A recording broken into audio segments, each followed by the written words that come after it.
Well, well. Hello, hello. We are the Transpositions. Or and something. yeah, we're something along those lines. Carly will be with us in a bit, I'm sure, but uh, Ember will not be making it tonight. She has an early shift tomorrow, so yeah. But here we are, here we stand. There will always be at least a couple of us up here on the stage. It's true. Trying to Happy May Day. Happy Right? May Day. Happy May Day. This is a beautiful spring day Solidarity. here. Solidarity forever. There we go. What's the weather like there in Maine? In the great state of Maine, it is currently 47 degrees and cloudy, and and we're looking forward to another rainy weekend. We've had beautiful weather all week long, and since the first, we've had our fair share of April showers on the weekend exclusively, which is kind of puts a crimp in my style. But yeah, no, Yeah, there we go. it's 83 degrees and sunny here in West Texas.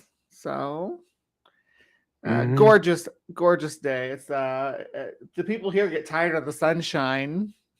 Out in the I get that. I west, actually go ahead sing the out in song. the West Texas town of El Paso, I I fell in fell love in love with a with a Mexican Mexican girl.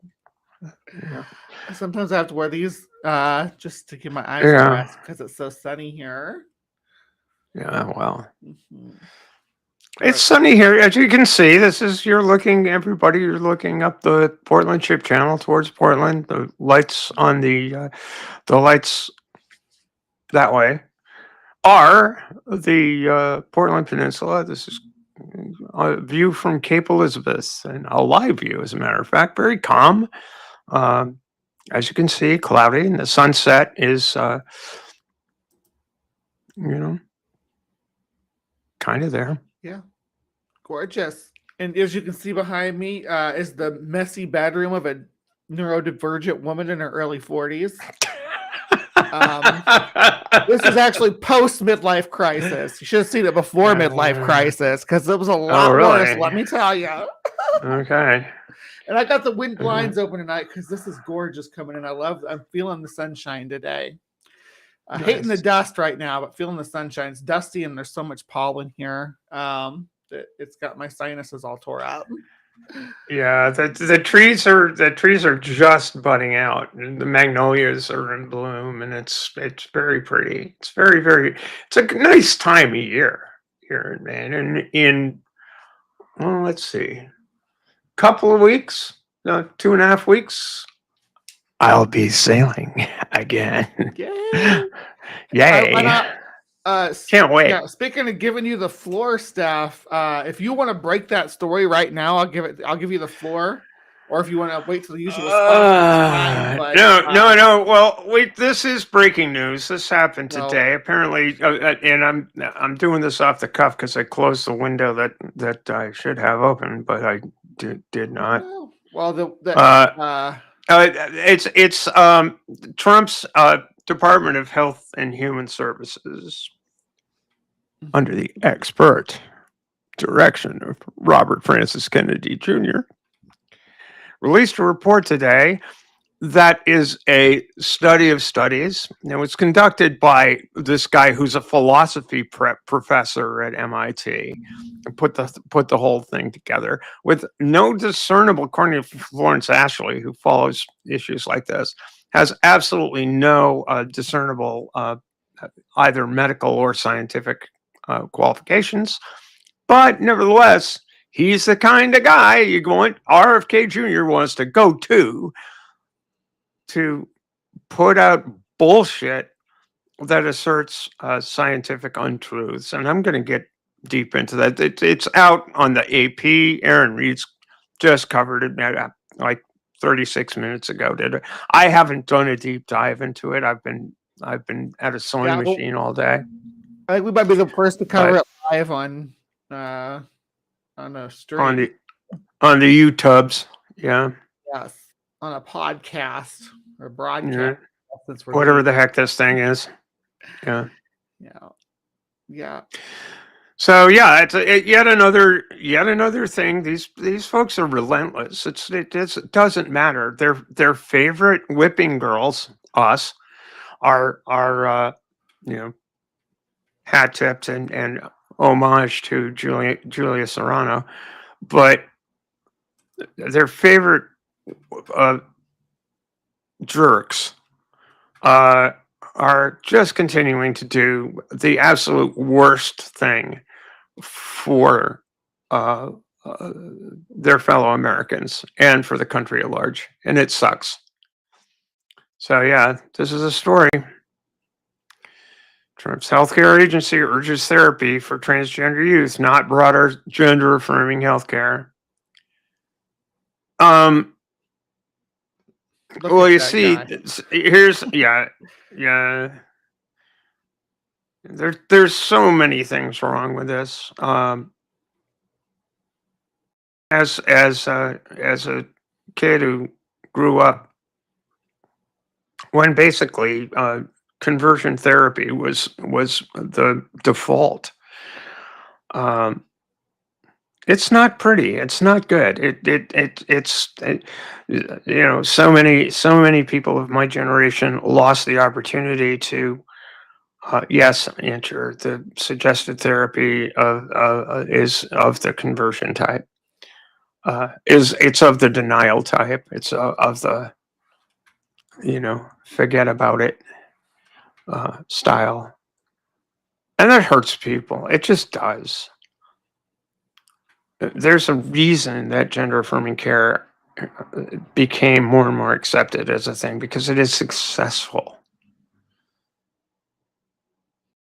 Given the proper evaluation, I'm not going to sit here and say, well, you know, sure, there are kids that maybe it's a phase, okay, maybe, but for the children who in the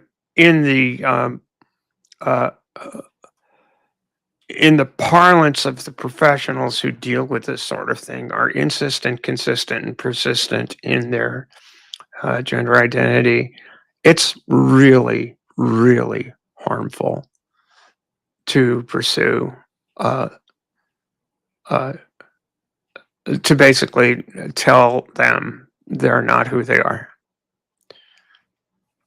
So it makes me sad. The whole thing makes me sad. There are among many other things that make me sad as regards 409 rolling pages. back. Yeah, compiled by a guy who's you know, whose expertise is in philosophy. So we got a philosophy bro. I mean, if I can give me a second, I'll open up that that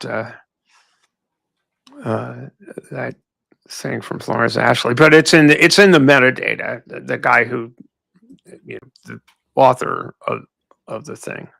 It's just May 1st, grim. 2025, Department of Health and Human Services. So I'll be reading Clinical it, and realities. yeah. You want to read it? Well, let's see. Oh my gosh. Let's see. So I'm trying to find my section We're not 14. we're not going to read the whole thing.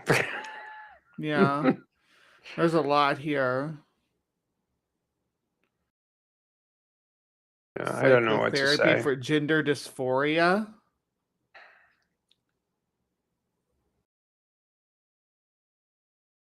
Just tell them it's no big deal, and that they're mistaken, and you know, no need to humor the child, and just tell them they're wrong, and tell them that, you know, to buck up.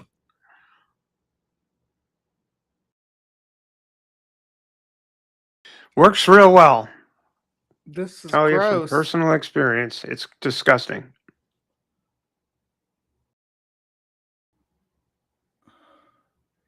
This is horrid.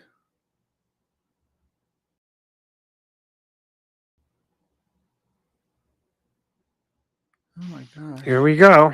You know, Rapid onset it's gender dysphoria. Are you kidding there we me? go. Yeah, we've got that discredited piece of shit raises its ugly head. I'm sure that autogynephilia comes into the play. I'm I sure. wonder if I can Again, search that. yeah, search for autogynephilia. We'll see. Search for No, maybe search for AGP. They might call it that. yeah, they might call it No, that, they aren't even. or Blanchard. I'm glad to see they aren't willing to sink low so low as to affirm that sort of pseudoscience. Yeah. Good grief! But Search for Kenneth Zucker. See if any of his work. Search for Ray Blanchard or Kenneth yeah, Zucker. there's Zucker. Zucker. There we go. Yeah. Bailey and Zucker. There we go. J. Michael Bailey, the guy who wrote there we go. The guy who wrote The Man Who Would Be Queen. Ray Blanchard, the guy who invented that absolute horseshit, theory of autogynephilia. It's just all the greatest hits. Google to see if they reference Janice Raymond. Blanchard's one of their main citations here. Of course, I think Blanchard is a good source. Blanchard's terrible. Like every single medical association is.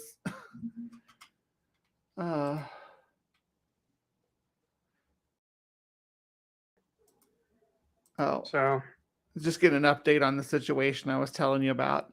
Sorry, didn't mean to get distracted. Let's see. He's Zucker, Blanchard, Bailey. Yeah. Hey, Carly. Can you hear us yet? All right. How are you doing? About some nonsense. So let me guess. Is this the Trump version of the cast report? This is called The Treatment for Pediatric Gender Dysphoria Review of Evidence and Best Practice for the Department of Health and Human Services, May 1st. Just released today by none other than that famous medical professional, Robert Francis Kennedy Jr. Oh, great. Well, prepared by an MIT philosophy professor. Just it's so bad. So bad. Oh, great. An unreasonable skepticism towards medical expertise can lead to patient harm and even death. On the other, this is just disgusting. I can't even. This does not gel or match up with anything. And any actual any results that have come back from any actual medical research. This is the stuff that's put out by the likes of Blanchard and Bailey, Zucker, the usual assholes. Zucker, by the way, if you don't know, I talked about who Blanchard was, but Zucker, Ken Zucker ran a clinic in Toronto. The Canadian Center for Mental Health, CAMH, that had a gender clinic, and its entire focus was conversion therapy. And he got actually fired, and sued him for wrongful dismissal, and actually won his suit. Full disclosure. Mm-hmm. But he's so widely discredited in the field because positive harm is done in following the. They're not looking at the lives of trans people. They're looking at their own prejudices and writing all of that up. It's so discouraging. As I was saying, it's among a whole bunch of things that are very discouraging. I don't want to see the 50s back. I grew up in the 50s. I don't want to see them back. I don't want to see the John Birch Society. I don't want to see. I don't want to see the late 50s, early 60s with people getting lynched. I don't want to see people getting murdered as they were struggling for civil rights. And you know what? Unfortunately, we're there right now. And we got to do something about it. And we got to stop pussyfooting around. And I'm going to put this in the chat so people can see it there. And I'm also going to put it in the description so that Description is good. So that we know. It took 100 days to roll back nearly 90 years of history. Yeah. All right. Well, that's how fragile democracy is, folks. That's how fragile. That's how sharp of a knife edge we live on, and seems like every generation, or maybe every 2 or 3 generations, need to relearn the lessons of history. That these struggles are ongoing, and they're hard won and easily lost. And on May Day, it's worth remembering that. Yeah. All right. Thank you for acknowledging, as a person who is a socialist, thank you for acknowledging May Day. Wade in the water. Wade in the water. Wade in the water. The God's gonna trouble the water. Our band all dressed in red. The workers gonna trouble the water. Proletariat rising like Lenin said. The workers gonna trouble the water. See all those fascists dressed in brown. The workers gonna trouble the water. Worker solidarity puts them down. The workers gonna trouble the water. Happy May Day. Happy May Day. So, yeah, polls show voters have had it with Donald Trump's anti-trans agenda. This is from LGBTQ Nation. Americans are not happy with Donald Trump's focus on rolling back transgender rights and protections.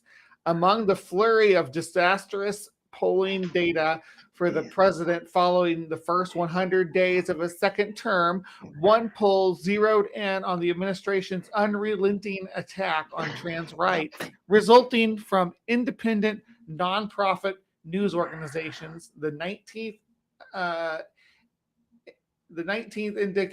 indicate that nearly half. Let me roll my tongue back on that. The 19th indicate that nearly half of Americans disapprove of the president's focus on trans issues.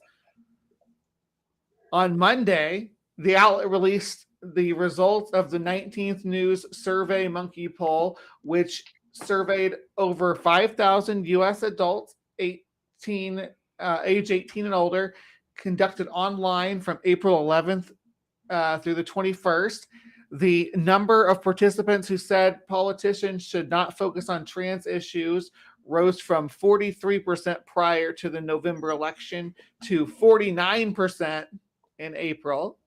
This includes the majority of Republicans, 57% of whom agreed, compared to 53% last year. According to the 19th, the number of Republicans who think lawmakers should focus on restricting trans rights also fell.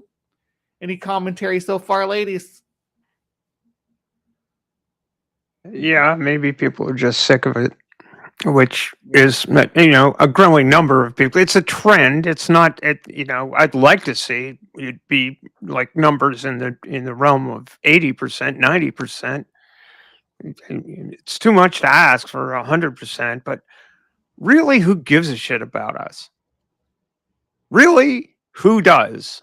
We're just like people. Some of us even suck. Like some of us are awful people. Like This is Brown true. Woo. we're However, a grab bag of just different. There's just selections of different of populations around the world. We exist everywhere, and in all different demeanors and yeah. But to try to put us all into one group or the other to say we need these laws because these people are doing these things is bullshit.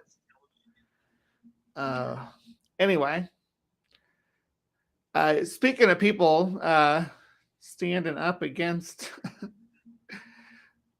against nonsense and saying, "Hey, no, this is not a popular opinion." I don't know if y'all recognize this person or not. Maybe you will. Y'all know Pedro Pascal. So our boy stood up again. Now Pedro has a trans sister, so it just touches really close to home for him. And yeah, when the Gina Carano nonsense came out, he was one of the people too, because he was on the Mandalorian with Gina Carano. She was like a guest star, I guess you'd call her, Cara Dune. She was actually a fan favorite until she started with her online nonsense on Twitter about her pronouns being beep, bop, and boop and things like that, and refused to roll it back and kind of just leaned into it until her career caved in, and she started doing work for Ben Shapiro's production studio, whatever the hell that's called. Really terrible acting. But protect the dolls has become this kind of slogan here lately against the new wave of anti-trans legislation. Another reason to love Pedro Pascal, he called J.K. Rowling a heinous loser. We already knew Pedro Pascal, gimlet-eyed star of The Last of Us and several buzzy action franchises, was a sweetheart. His Hollywood reputation stays stainless in the sea of divas. His little sister Lux is incredibly proud of him, and it would seem he has a pretty decent taste in books. Although I didn't need another reason to rush this order to the framer, I'm happy to report on late last week, Pascal responded to the passage of the ironically named Anti-Trans UK Equality Act with some choice fire. His target, the multimillionaire children's book author turned hate sponge Joanne Rowling. Rowling, a woman who has celebrated interspecies transfiguration on the page while refusing to wrap her head around gender as a concept, backed the gender critical campaign that successfully ousted trans people from protection under the Equality Act. After the Act's passage, the professional turf celebrated her victory with a callow, mischief-managed wink on her social media, like Voldemort might. The swift clapback followed, including calling for a boycott of the upcoming HBO Harry Potter series, slated for 2026. Pascal responded to one such notice via Instagram. Be an Instagram post from the activist writer Tariq Rauf, I think is how you say that last name. I'm not sure.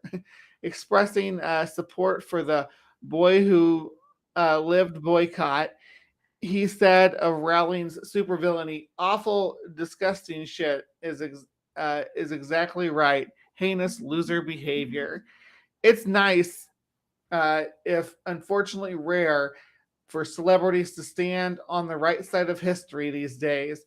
So we applaud Pedro's allegiance, but the other headline here is the precocious seventh grader insult are back with a vengeance. I'm calling it, y'all. Let's be Let this be the summer when all enemies to gender expansive feminism and basic human rights are heinous losers after Pascal's coin. If you don't support trans folks, I'm sorry. The general Acacius think you should leave. But Pedro Pascal's not the only one with that's standing up right now. Robert De Niro has been a pretty supportive of LGBTQ rights, and with good reason, because like Pedro Pascal, he has a family member that is trans, and she just recently came out publicly. This is Robert De Niro's daughter. Yeah, I think it's pronounced Airyn. I would say, looking at the spelling, I'm hoping I'm right saying that right. Airyn De Niro is ready Same to be seen on her pronunciation, own different terms. spelling. Yeah. After surviving the tabloids, the actress opens up about transitioning visibility and the life of the daughter of a Hollywood legend. A lot of chuds get mad when they realize De Niro's not a jackass, because they idolize some of the crueler characters he plays as if they're heroic. But his daughter's, yeah, she's beautiful. I used her as the thumbnail. She's so pretty. I love that dress, and that pink on her really pops. Ow! God. Is that Kirby being a spaz? Yeah, Yeah, Kirby's being ornery. We fed you already, Kirby. We have food. I can't tell you guys apart when you wear those headphones. You all look identical. Meow.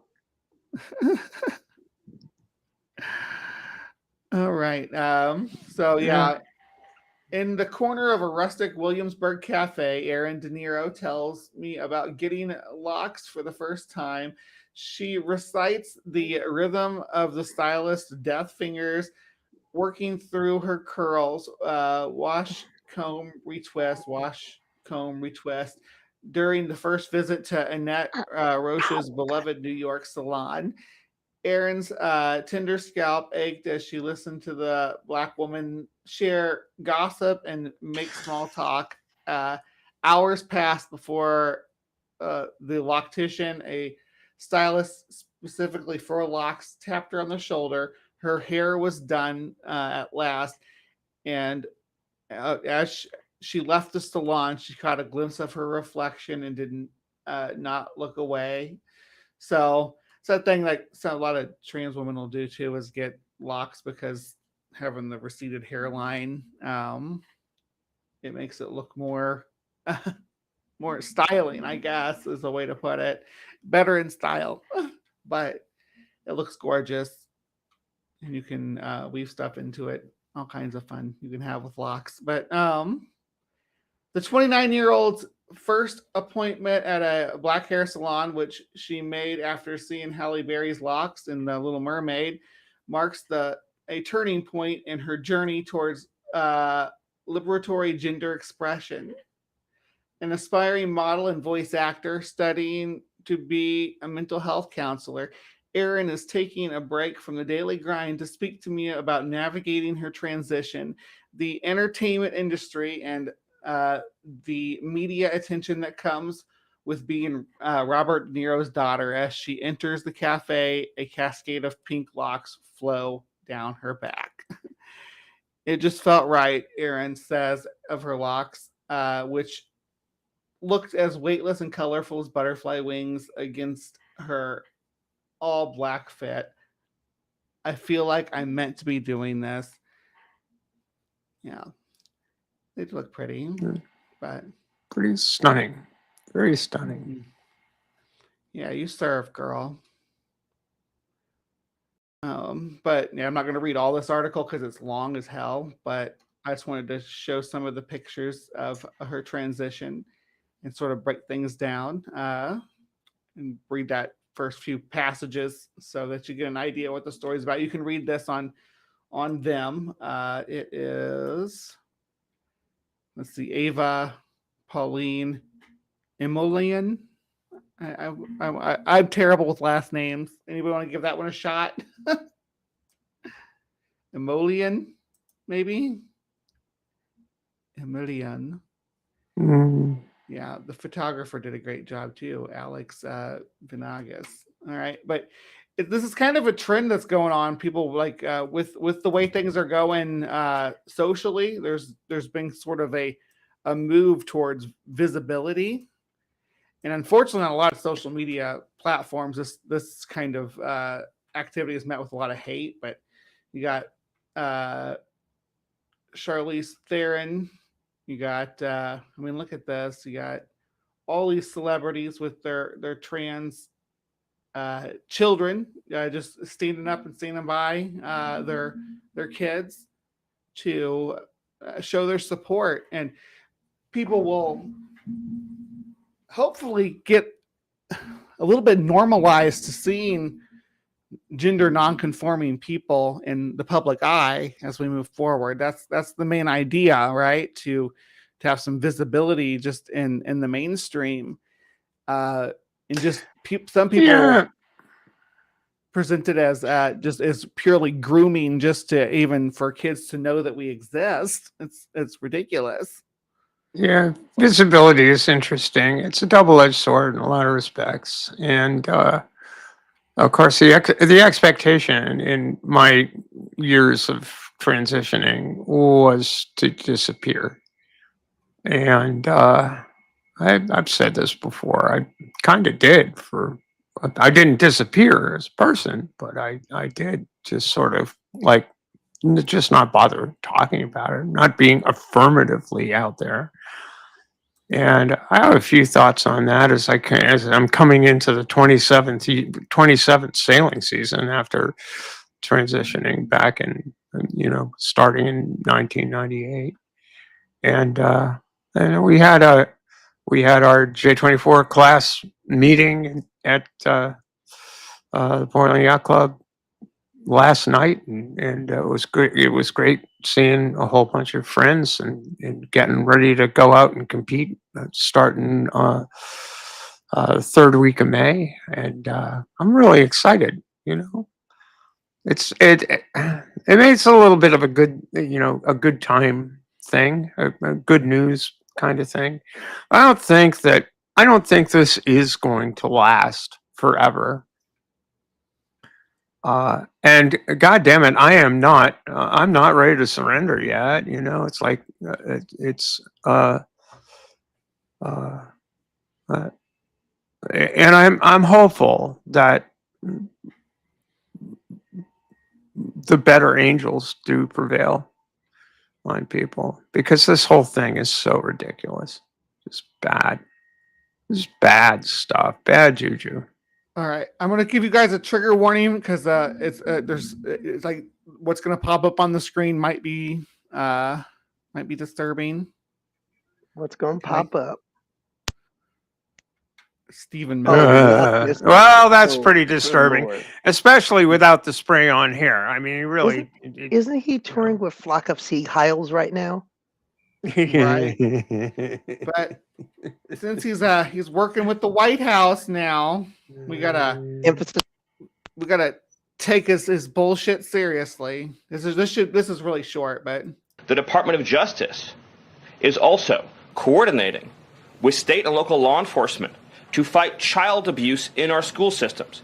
It is child abuse to change a child's gender, particularly if you do not inform. You don't change the gender. The gender's already there. That's why in some aspects I actually prefer the term transsexual a little better than transgender, right? Because I would say I was more transgender before, when I was like play acting as a boy. When I was trying to adjust my gender to be what the social expectations were of me. The parents. In other words, if a 5-year-old or a 6-year-old goes to school, or a 7-year-old goes to school, and the teacher tries to turn the boy into a girl or the girl into a boy, that is child abuse. And this administration is treating that as child abuse. And it is a... Teachers are like wizards. I gotta admit, the Republicans, they really tell it like it ain't. No, they have no clue. They have no clue. And absolutely no. They don't. They actively they actively work against allowing themselves to get a clue. No, they don't want a But it's clue. It yeah, sells the agenda when they don't have one. yeah, and also it's a bunch of crotch grabbing. Actually, in my view, I think they're just stupid and insecure and nervous, and they just want to be sure that since our very existence makes them that insecure, they're going to ensure that we disappear. It's like, fuck Gross off. violation of parental rights. This also includes the administration's message to our hospital systems that they cannot and will not be allowed to use taxpayer dollars to perform chemical castrations and sexual mutilations of children. Steve, Castration surgeries. Yeah. I don't think you'll see kindergarten teachers performing either chemical castration or actual castration on any of their fucking charges. If Yeah. they were, it would be medical malpractice in the first place. I mean, come on, Sad thing dude. is, See, the in majority response of the to country buys this. That's what gets me. Yeah, I How know. are how are so many average Americans this freaking dumb to buy this? But they buy it. That's the Well, thing. You buy it. Whether you I'll like tell it or you. not, you buy it. Yeah, it's because of the fluoride in the water and vaccines. You know, to all of that. I thought it That's was caused but everybody to be that. I thought it the was the gay stupid. frog. I thought it was the gay Maybe, frog. yeah. I thought it was the These are gay, gay frogs. frogs. I mean, yes, the gay frogs. It's just Yeah. unbelievable. they you can make up a boogeyman thing that's happening. It's like nothing proves that more than QAnon, right? Oh, they're drinking blood and Well, sacrificing children and stuff, and they just believe it. In the Well, basement of a pizza parlor that has no Yeah. basement. It's I'm looking. wild. I'm giving an over under. When does the Trump administration start complaining about the blacks? Because eventually it's going to. That's if they're bringing everything else back. That's going to come back too. That's got to come back. That's got to come back too. Well, that's what this DEI thing's about, really. Oh yeah, I forgot That's what- DEI. Hey! Yeah, I forgot DEI. That's- Yeah, They just oughta- rename their bigotry towards the blacks DEI. Yeah, I forgot. every decade or so. We got to say hi to some of the people in the side chat here. So Aunt Jer's here, Unstillborn's here, Kyle's here, Puggles is here. Haven't seen Puggles. Maybe it's like Like, I didn't even know we had a Puggles. Yeah, apparently. And John Papiano, good to see you. And who else? Haley, hello. Tom Snow, good to see you here. And let's see who else is coming. Lena, good to see you. And of course, Pragmatic Crystal and Robin Webster. Hey, and listen, all y'all go out and tell your friends to come join the fun over here on the transpositions, because we're not too far away from monetization. We're really close, and we could really use your support. We could use all the likes and all the subs, all the love. Give us the love, because you know what? That keeps us going in hard times. And With weed. So help us. Yeah, well, that too. But Robin Webster's here. Yeah, go grab your friends. Tell them don't tell them to come watch Stephen Miller, because Yeah, it's not the Steve Miller that had a band. It's a different guy. the Silver Bullet Band here. So yeah.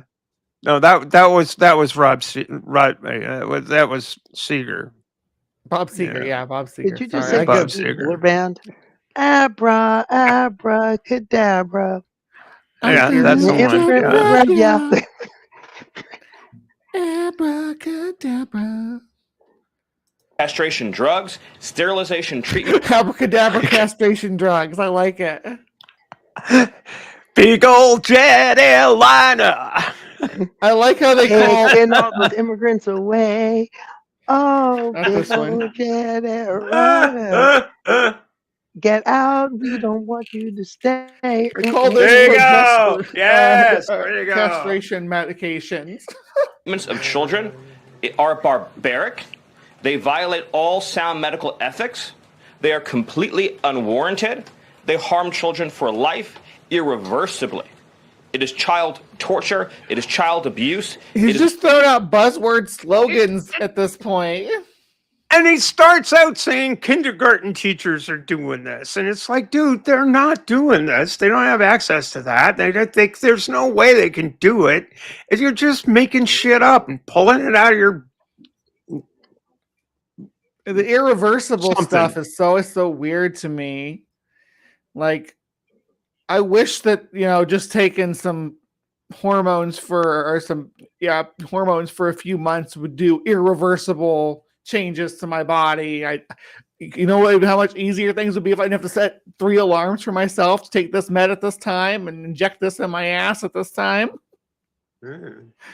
I mean, sorry. If you want to participate in that, it costs extra. It's medical malpractice. And so the Department of Health and Human Services, under the leadership of Bobby Kennedy, as well as the Department of Justice and other departments of this government, are making clear to our medical providers and our hospital systems that you cannot use taxpayer dollars to perform these barbaric procedures on America's children. And HHS has systematically eliminated all of the junk, fake science. You wouldn't know fake junk science if it hit you in the head, Steve. Was produced under the Biden administration, promoting sex changes on children, promoting the idea of sterilizing children. It's such bullshit. That's been removed, and new guidance is being issued to doctors. Newspeak is being issued. Yeah. Newspeak for the lies. So this going back to the well, this is a continuation of the story. This he's announcing this the story that we led with, right?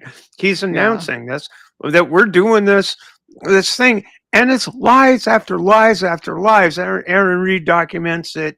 Florence Ashley documents it. She's Canadian, but she's in the field. She documents it. This is all garbage, and I don't know what it's an absolute fucking fire hose of nonsense.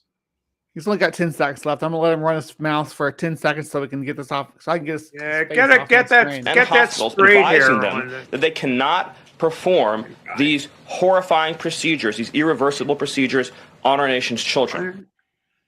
They're not doing it. They're not doing that. All right. Fucking liars.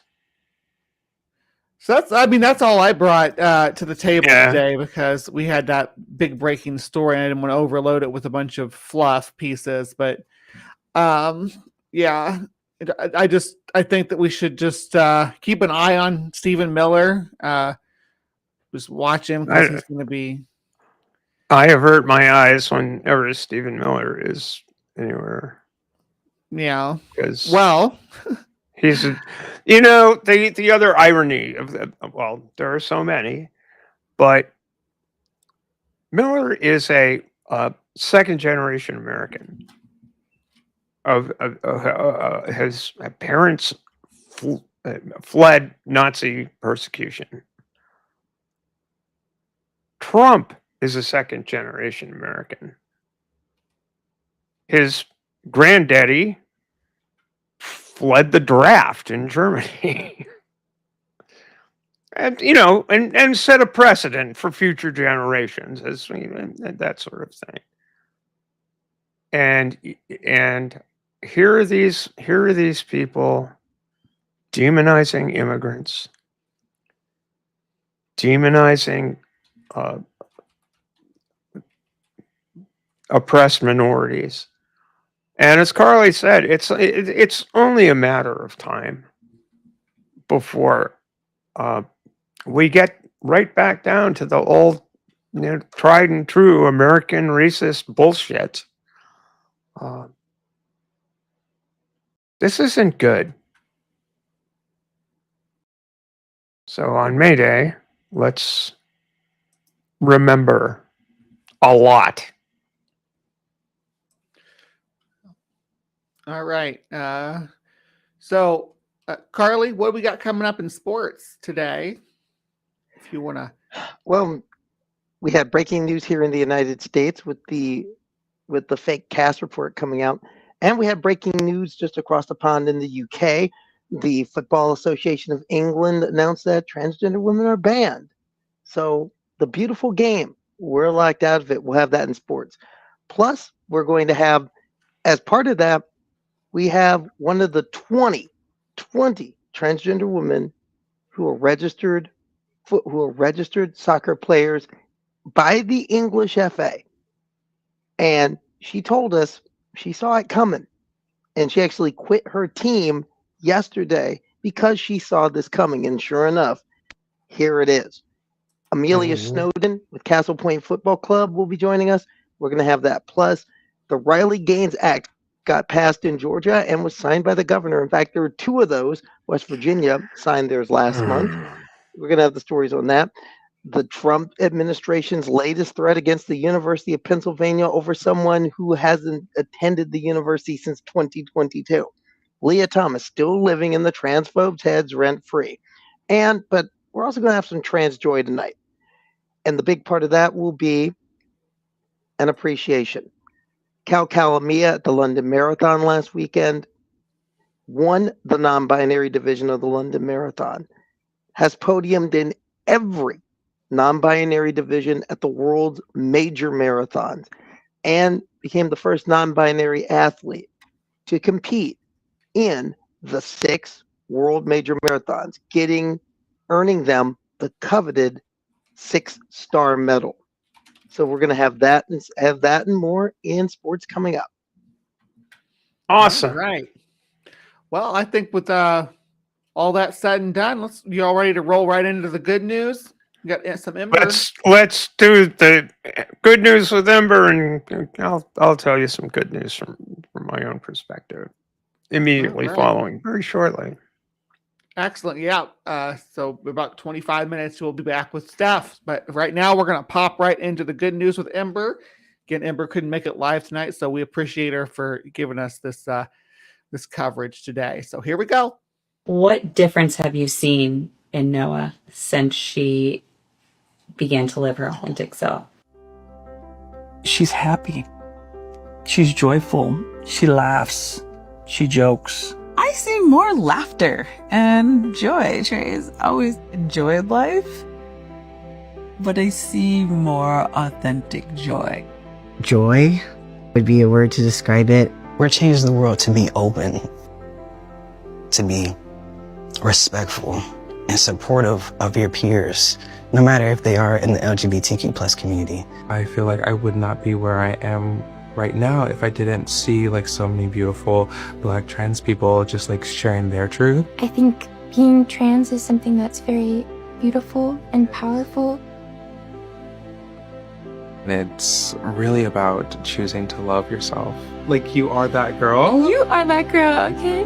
We are. We are that girl.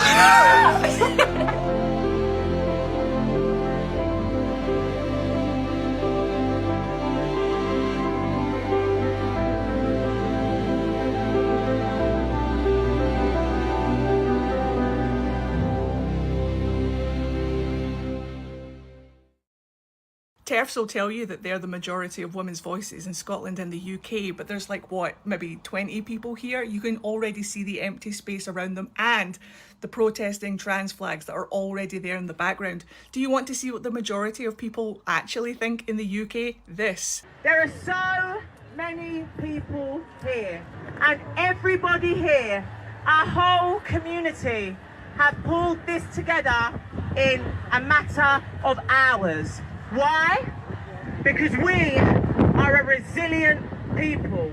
Let's hear that, yeah. Woo! We are a resilient people. We are a body of people who have stood the test of time. We have been here for millennia. And behind us is the United Kingdom Supreme Court.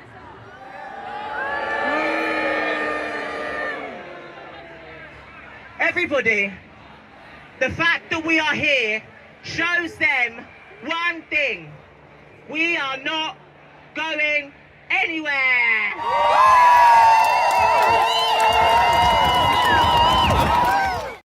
Good news, everyone! Tonight, service for service members. Minnesota on the offense.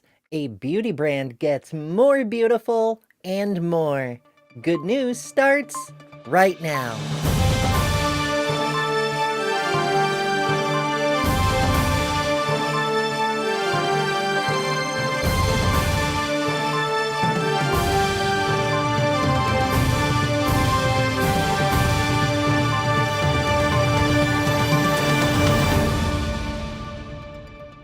Pete Hegseth, the current U.S. Secretary of Defense, has been widely ridiculed for his previous career cosplaying as a journalist with the hyper-partisan infotainment Fox News organization, for his hypocrisy in his use of private off-the-shelf chat apps to conduct national security and military affairs repeatedly, after famously excoriating former Secretary of State Clinton for utilizing private email servers. He's even been criticized recently for having a makeup studio installed in the Pentagon for his own personal use, as reported by CBS News, at taxpayer expense, of course. But more than anything else, he's been widely panned for his disgraceful and illegal efforts to foobar the U.S. military over his and the administration's bigoted bullshit. This week, a Defense Department memo revealed that the Pentagon is returning to the previous administration's policies regarding health care for transgender service members. The reasoning being that Hegseth's order to strip medical care from trans members, as well as his directives to halt recruitment and separate existing trans troops, have been deemed illegal and unconstitutional in multiple courts. As reported on in TheTransPositions last month, 2 federal judges ruled that, DoD excuses notwithstanding, these policies constituted an effective ban on trans people, which is an obvious violation of the Constitution, as well as an entire flock of federal laws. The administration's efforts to have the bans enacted while the decisions are appealed has also been denied in federal court. Both judges, including the clear animus ruling, directed the military to refrain from forcing the thousands of personnel currently enlisted and to resume medical care, full medical care, including HRT, as well as surgeries and other procedures as needed and determined by medical professionals. You know, exactly the same as any other service member with any other medical need. While Pete has a lot of egg on his face following the Signal scandals. Yes, more than one of them, because these people are profoundly incompetent. Fighting the culture wars at home have been a priority to him over and above ensuring the United States' capability to fight real wars, which is nominally his actual job. Gutting the military of an estimated 15,000 specialist and expert troops would have had an incredibly detrimental effect on every branch, and a crippling one on many service units. Teams left without experienced commanders, medical units rendered ineffective, sometimes with no medical staff at all, fighter squadrons without pilots, and so forth. Fortunately, for both these brave troops, as well as the nation they are trying to protect, the man hell-bent on undermining their ability to do so is not getting his way. According to Dr. Stephen Ferreira, an acting Assistant Secretary of Defense at the Pentagon, quote, "Service members and all other covered beneficiaries 19 years of age or older may receive appropriate care for their diagnosis of gender dysphoria." Hegseth, for his part, has impotently lashed out at one of the judges holding him to obey the law with an angry tweet on social media. Meanwhile, congressional representatives led by Iraq War veteran Tammy Duckworth urged Pete to comply with the laws he's supposedly sworn to uphold and defend. Quote, "Given the unwillingness or inability of 99.6% of the U.S. population to serve in our military, the last thing our nation should be doing is rejecting patriotic Americans who are ready and willing to serve our country. The Trump administration's repeated attacks on the transgender community reveal an ideological obsession rooted in a poor understanding of science." If that isn't the understatement of the week. Pete continues his pattern of dogmatically denying reality even now, while as the Pentagon is in motion to undo the damage he's been trying to cause, he took a break to interrupt an Army college and give a talk congratulating himself on the very things he not only has not done, but isn't legally permitted to do. Quote, "No more social engineering, no more gender confusion, no more pronouns," he congratulated himself.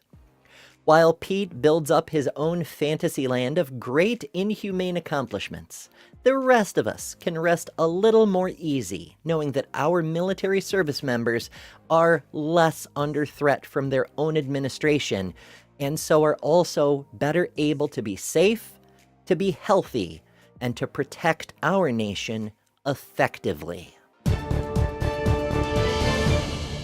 Last week, Minnesota's Attorney General Keith Ellison filed a federal lawsuit against the current U.S. administration in an effort to preempt the same kind of illegal and damaging disruptions Maine is seeing as a result of that state's refusal to comply with the wannabe dictator's whims and illegal demands for state-sponsored terrorism directed at trans citizens, including, and especially, children.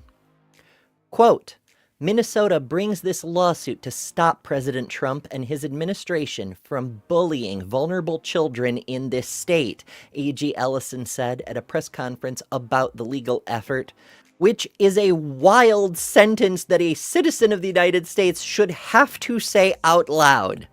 The state's suit names both the current president and his own attorney general, Pam Bondi, who the week before announced a suit against Maine along with threats to other states, including Minnesota, could be next.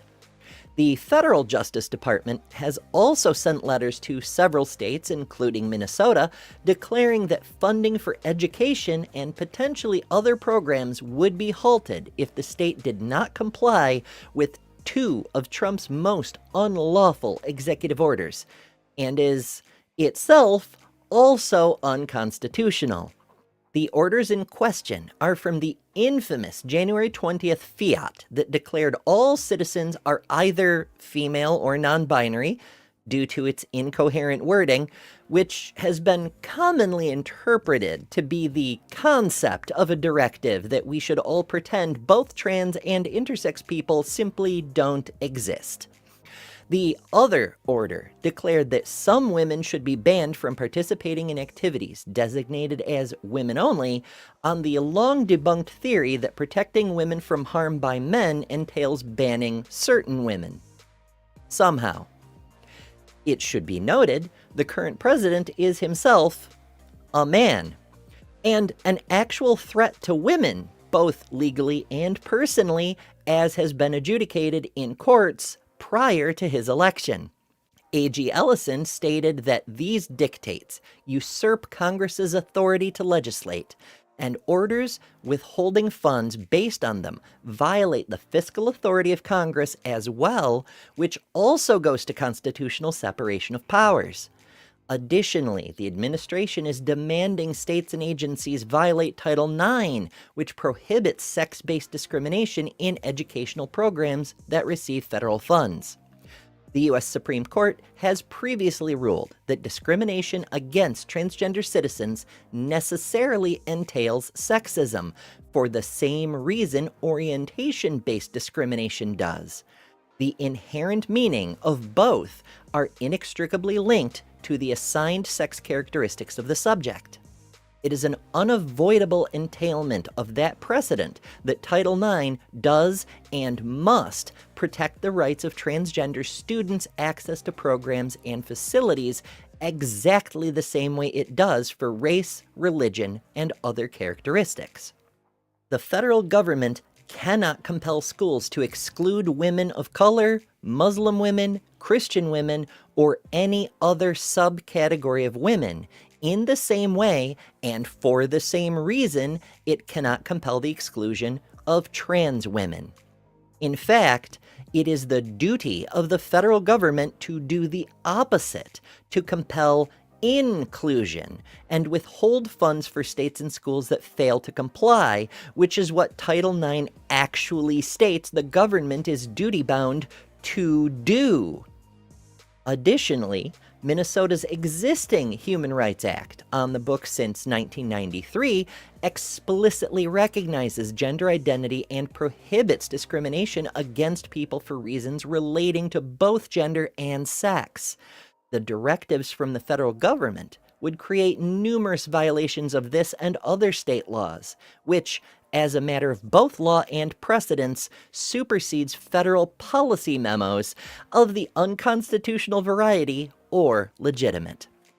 Ellison went on to say, quote, Trump's burning desire to destroy trans kids and punish us for helping them live and thrive isn't just a violation of law, it's a violation of Minnesota values.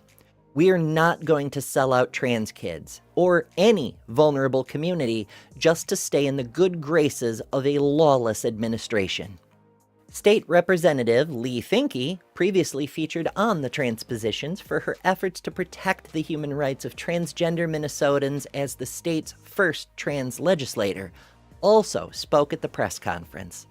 She noted that trans and GSM people have existed in every human society throughout recorded history and, quote, no law, no policy, no hate-fueled campaign will ever change that. So I'm asking you to just please stop. Other speakers included parents of trans students, human rights advocates, and medical experts, including Dr. Kelsey Leonard-Smith, who is a family physician as well as a professor at the University of Minnesota Medical School. She said, quote, shutting out trans girls helps no one, and it is profoundly harmful to those it excludes. On the surface, it removes opportunities for physical activity, for fitness, for belonging. But on a more fundamental level, it says to trans youth, we do not believe you. You are not real. And it is hard to imagine a more damaging message to send to children. Minnesota remains one of the few states with sanctuary status for trans residents and wins accolades for being the first to proactively bring the fight for human dignity to the felon-in-chief directly. Trans is beautiful, and one of the leading companies that supports us is stepping up their humanitarian efforts with a new campaign in the UK to show that active allyship is leading by example. From Gaiety, Lush Cosmetics has launched a nationwide campaign in the United Kingdom to support transgender rights and has introduced a new gender-affirming care policy for its employees. The initiative, which runs from April 23rd to May 11th, aims to raise awareness about the challenges faced by transgender individuals and promote inclusivity within the company. The campaign, developed in collaboration with trans-led organizations Transactual and My Genderation, features a vibrant window display in all 101 Lush stores across the UK. These displays, designed by artists Fox Fisher and Lewis Hancox, depict a throughtopian vision, a hopeful and inclusive future for transgender people. The artwork is accompanied by a 24-page booklet titled Dreams versus Reality, creating a world where trans people are safe, written by Transaxual. Lush has printed 20,000 copies of the booklet, available for free in stores and online. In addition to the visual displays and literature, Lush is selling a limited edition bath bomb called Liberation. Priced at £6, the bath bomb features the colors of the transgender pride flag, blue, pink, and white, and is scented with American cream. 75% of the sales price, excluding tax, will be donated to Transaxual and My Generation. The campaign comes at a time when transgender individuals face increasing challenges, including negative media representation, restricted access to healthcare, and rising hate crimes. Lush aims to counteract these issues by presenting a positive vision of a world where the UK leads on trans rights, tackles transphobia, prioritizes gender-affirming care, and provides safety and dignity for LGBTQI+ asylum seekers. Kenya Walker, strategy director at Transaxual, emphasized the importance of vocal and explicit support for trans people, stating, quote, "With our legal rights being thrown into confusion, this is a crucial time for LGBTQ+ people and our allies to be vocal and explicit in their support and inclusion of trans people across society." Fox Fisher and Lewis Hancox, founders of My Generation, highlighted the significance of the campaign's creative approach. They noted, quote, "Lush approached us and were guided by us as a trans-led organization to create something truly special. We believe that championing trans lives through creativity and storytelling is a gentle but powerful way to win hearts and minds." In conjunction with the campaign, Lush has introduced a gender-affirming care policy for its UK and Ireland employees. The policy outlines the support available to employees at any stage in their transition journey, including access to gender-affirming care and dedicated transitioning leave. Lush recognizes the importance of gender transition in some individuals' journeys to become their most authentic selves and aims to provide a supportive environment for all employees. A spokesperson from Lush stated, quote, "This campaign comes from the heart of the business, requested by our staff and led by our incredible campaign partners.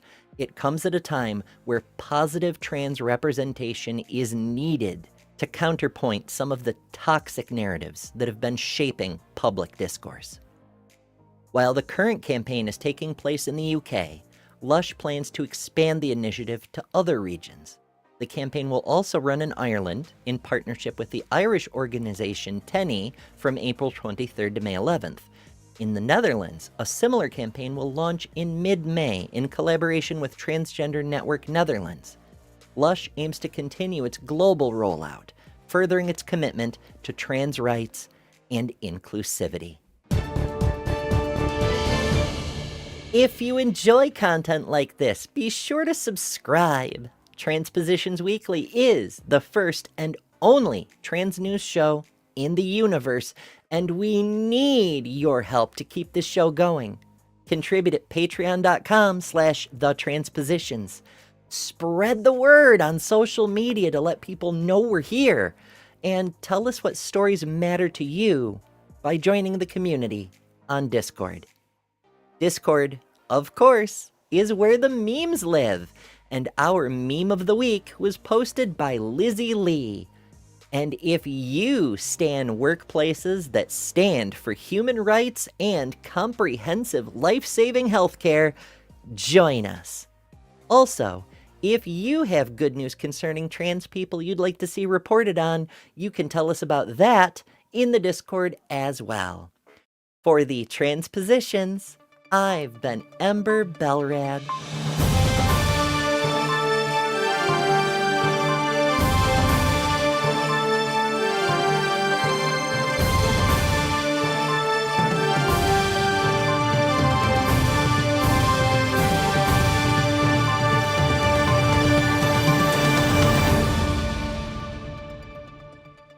If trans men then have to use women's toilets, that's going to make women less safe, because how are you going to stop a man, a normal man, going into a woman's toilets and saying, I'm a trans man? And so I think we have to look at I don't follow that logic. Why? Because the point is that we're saying that people who are biologically men shouldn't be using women's toilets. That's the point of this ruling, among other things. But a trans man is biologically a woman. Someone who's transitioned from being a woman to a man is... And so they would then have to use women's toilets.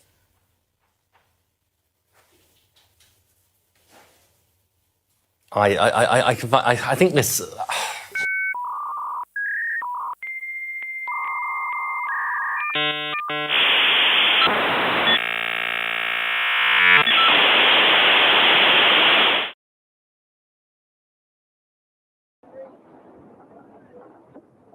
Just like Thursday, the boat in trouble. This time, Nomura was able to wriggle off the hook with 1:30 to go, and now they hold a favored position. Not gonna have it.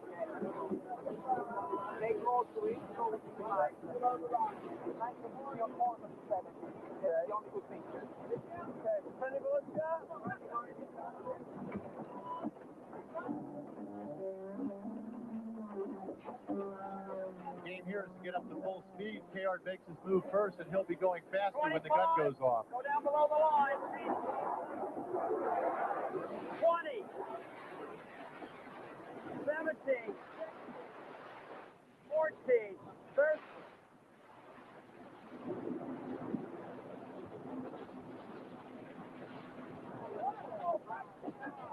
4, 3, 2, 1, gun. Another clean start and another good job by Dellenbaugh.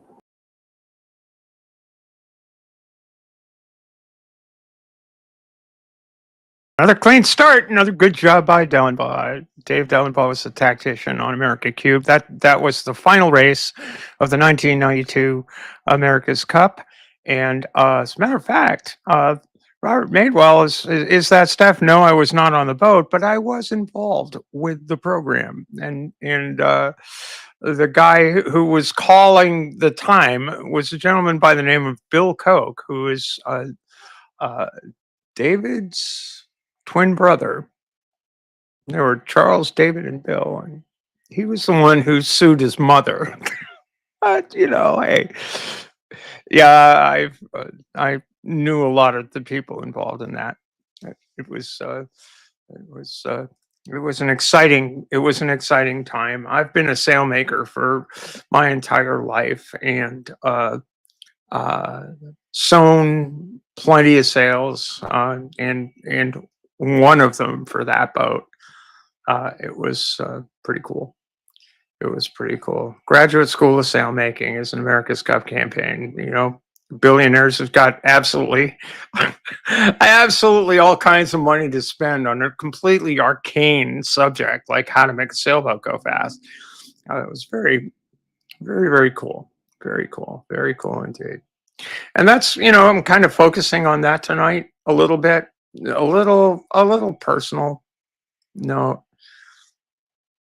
because no matter who you are, there are rough times, and I've had some rough times recently. But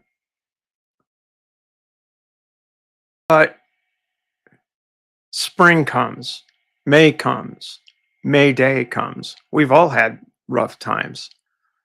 It's good to remember the rough times that we've had. It's good to recall the rough times that we've had as a people, that we've had as a society, the struggles that we've all gone through together as people. And for trans people, at least this trans woman, I had a lot of struggles. Some related to my being trans. Some just you know, the things, the normal course of things, right?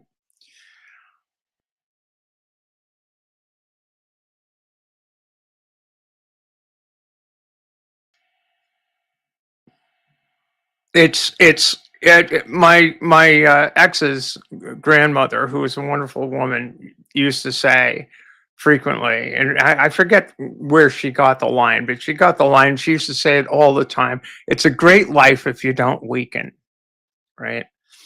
And I kept repeating that to myself, and over the course of the past 6 months, when I lost my place of business, and which was also the shelter over my head, and somehow or another, it's like, okay, I guess I better do something, and somehow or another, I didn't weaken, and somehow or another, I was lucky enough to pull it through to now. I'm getting ready to do 27 years after transition, the 27th campaign for a season championship around here, and maybe even go to the Worlds in J24 Worlds in Plymouth, England. So I'm trying to tell y'all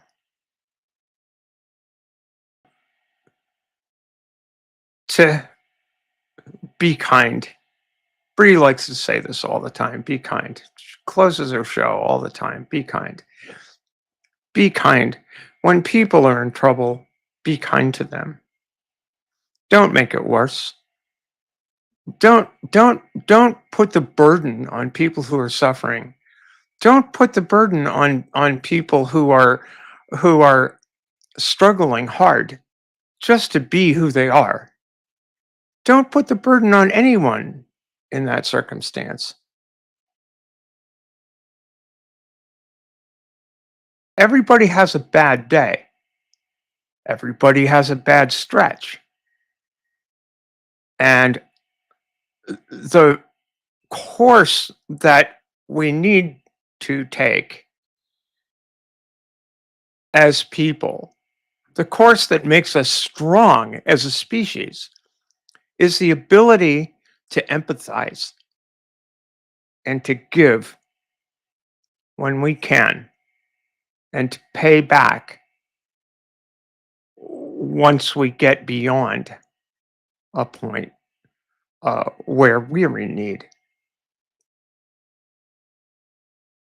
Those of you who are atheists in the group, will probably bristle when I say there, but for the grace of God. If you take grace of God as being just dumb luck, anybody can fail, and everybody does.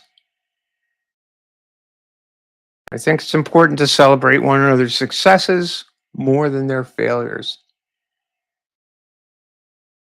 So go out and be kind. Realize that trans people right now in these days are suffering.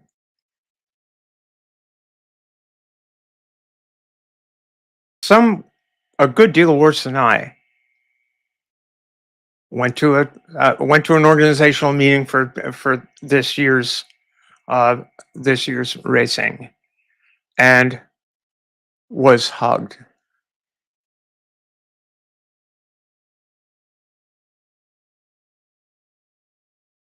Hold on to the people that hug you.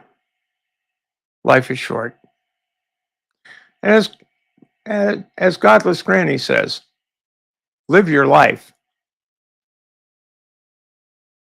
For the Transpositions, I'm Stephanie Helms.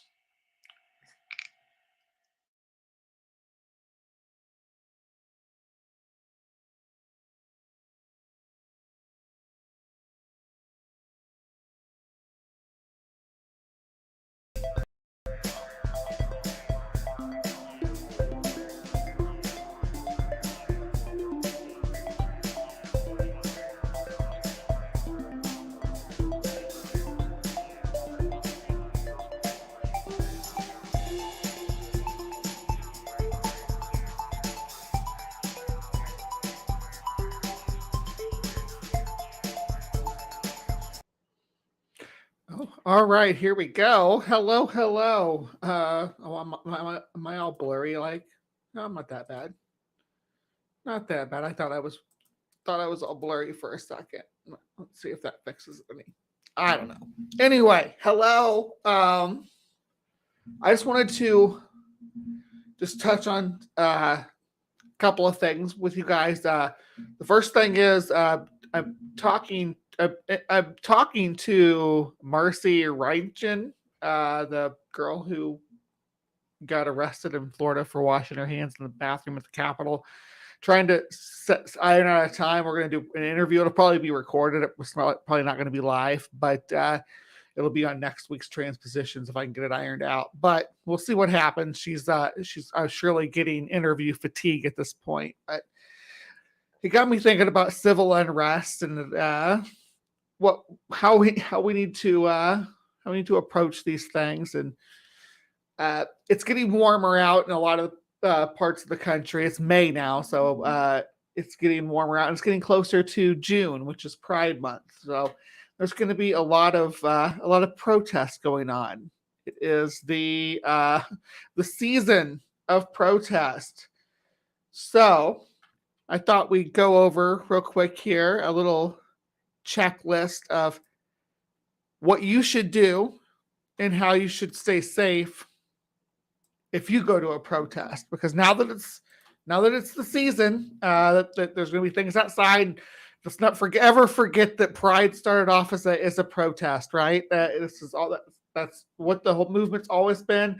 And if you think we've stopped fighting, we haven't. So you can go out there and shine, but we want you to be safe. So whether you are new to protesting or have been doing it for decades, these tips can help you be safe, prepared, and get your message across. So what to bring is any medications you need, a comfortable bag or backpack to carry everywhere, a full water bottle, preferably one that you can squeeze if you need to rinse someone's eyes. That's always a good thing to bring if you go anywhere, is one that you can spray. Like even if you just go into the zoo or something, you never know what could happen. I always think that carrying a little first aid kit could only be a good thing, right? Snacks, including a sucker or hard candy in case someone is diabetic. A protest sign. I don't think you have to bring a sign. Sometimes you can be the sign if you wear the right outfit. If you're properly serving. Shoes you can walk or stand comfortably in. Yeah. Comfortable clothes, change of clothes in case you get wet, tear gassed, or pepper sprayed.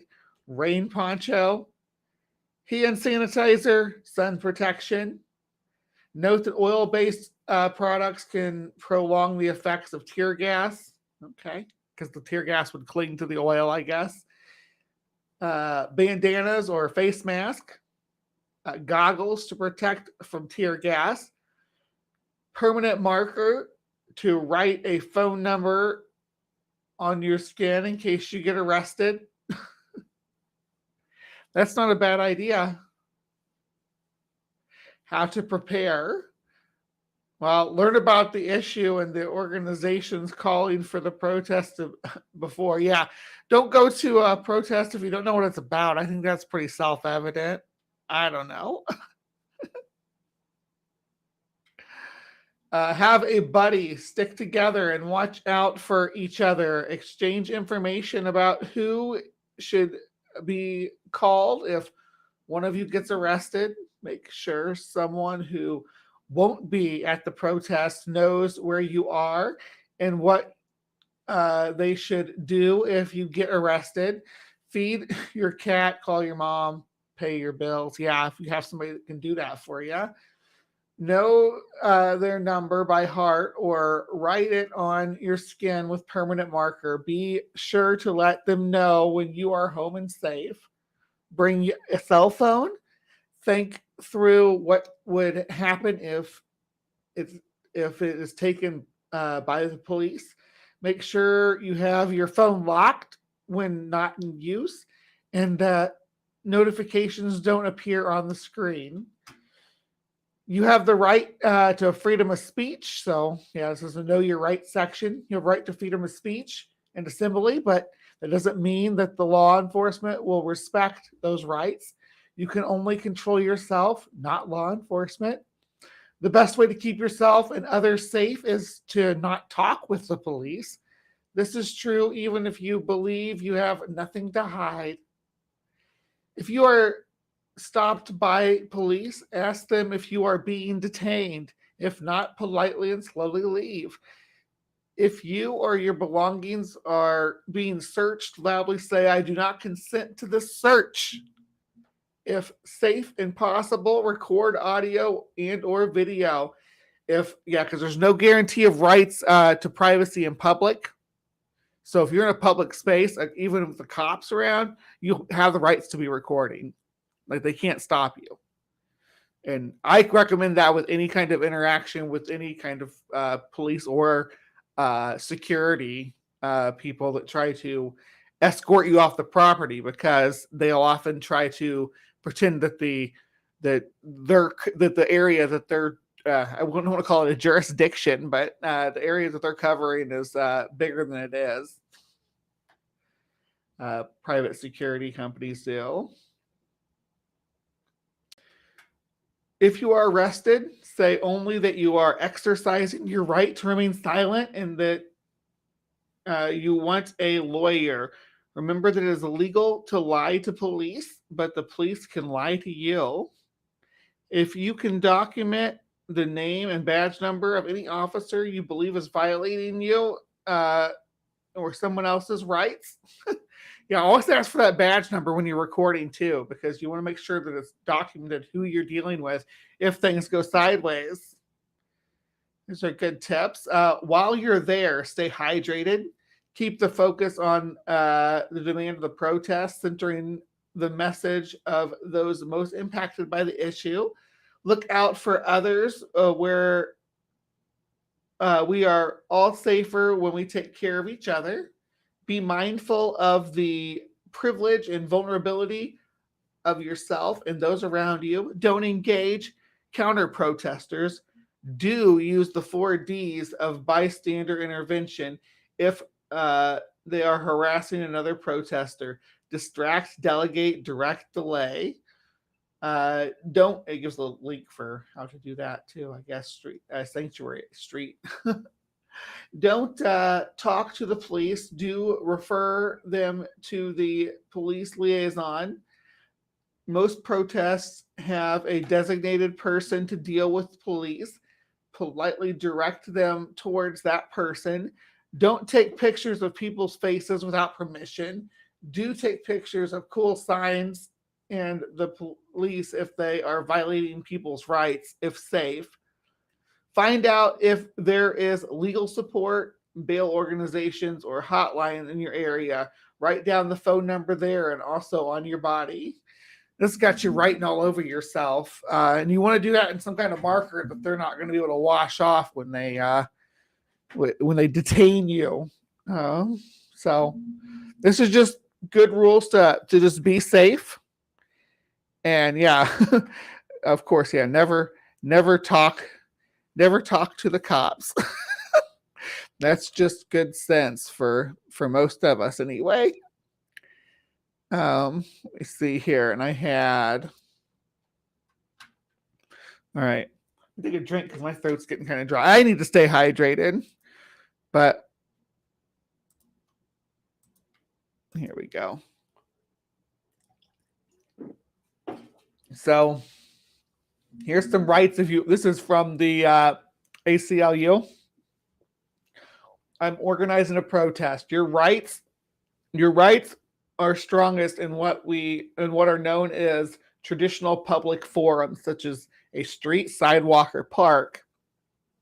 You also likely have the right to speak out on other public properties like plazas in front of government buildings, as long as you are not blocking access to government buildings or interfering with other purposes the property it was designed for. And people could get in trouble for that one a lot. It's starting to get darker here. Private property owners can set rules for speech on their property. The government may not restrict your speech if it is taking place in your own property or with the consent of the property owner. Counter protests also have free speech rights. Police must treat protesters and counter protesters equally. But do they?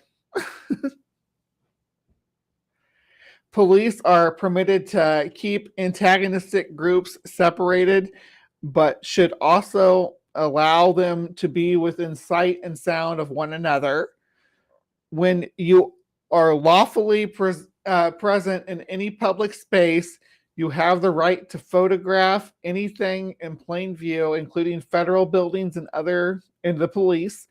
On private property, the owner may set rules related to photography or video. Do I need a permit? You don't need a permit to march in the street or on the sidewalk as long as marchers don't obstruct car or pedestrian traffic.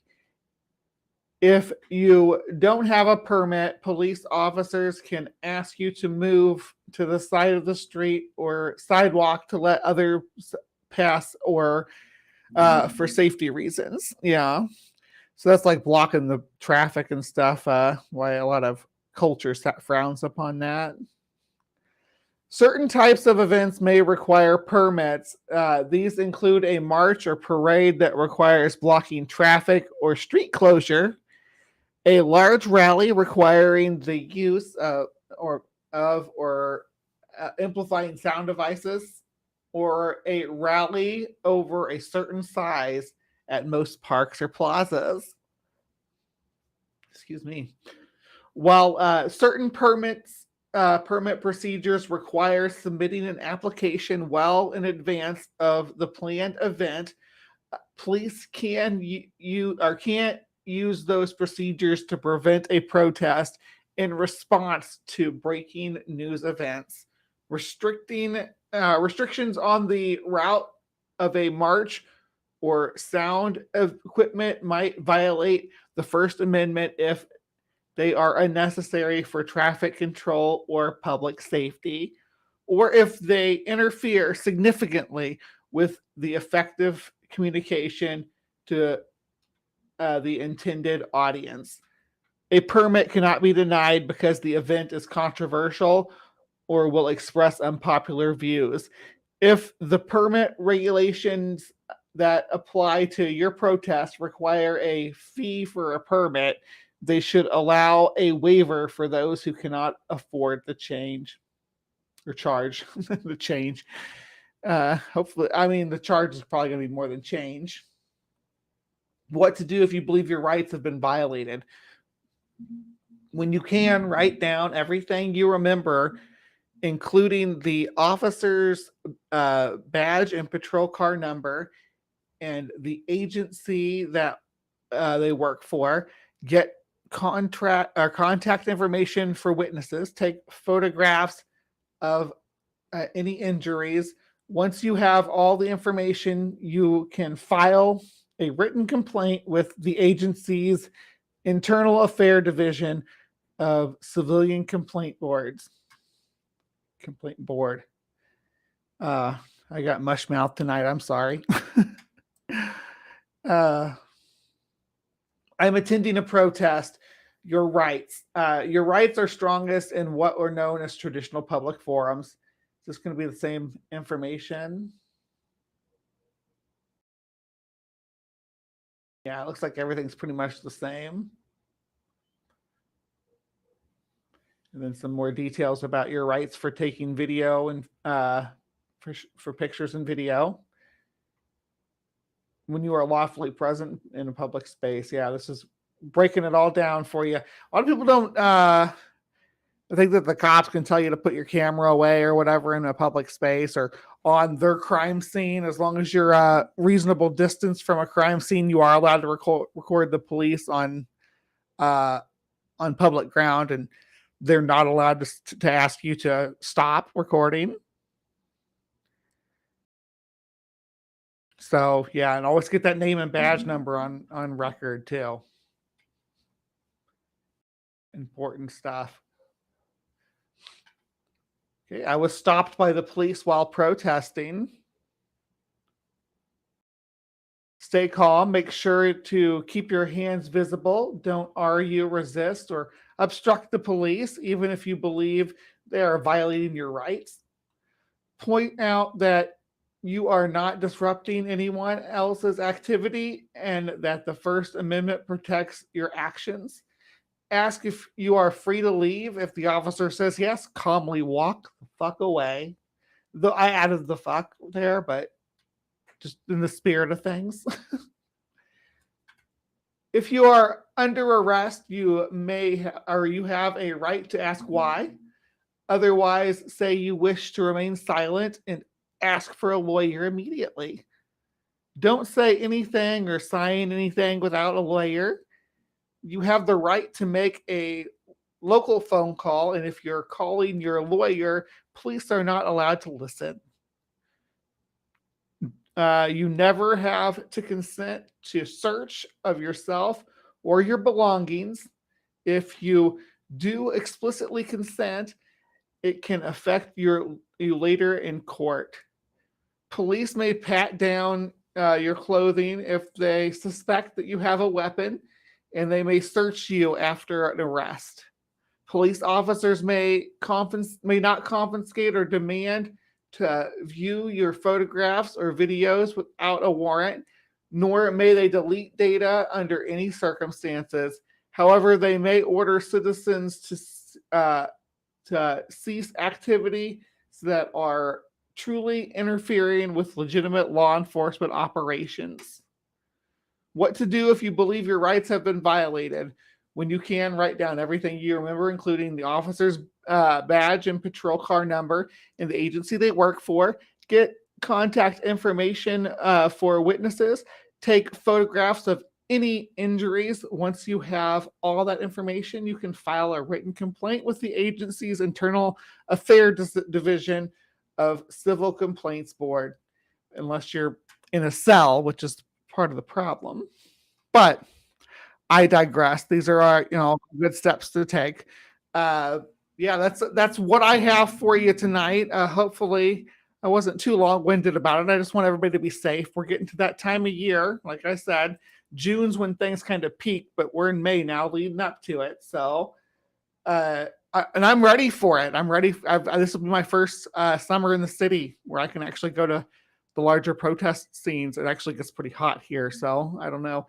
And I'm in a border town, so a Mexican border town, which is fortunate, I guess. I do like to be able to participate in as much capacity as I can, so I'll be jumping on that. But it looks like we are ready for some sports, though, so I don't want to ramble on too much longer. We're going to jump right over. So for the Transpositions, I've been Bree McCune, and we will see you next time.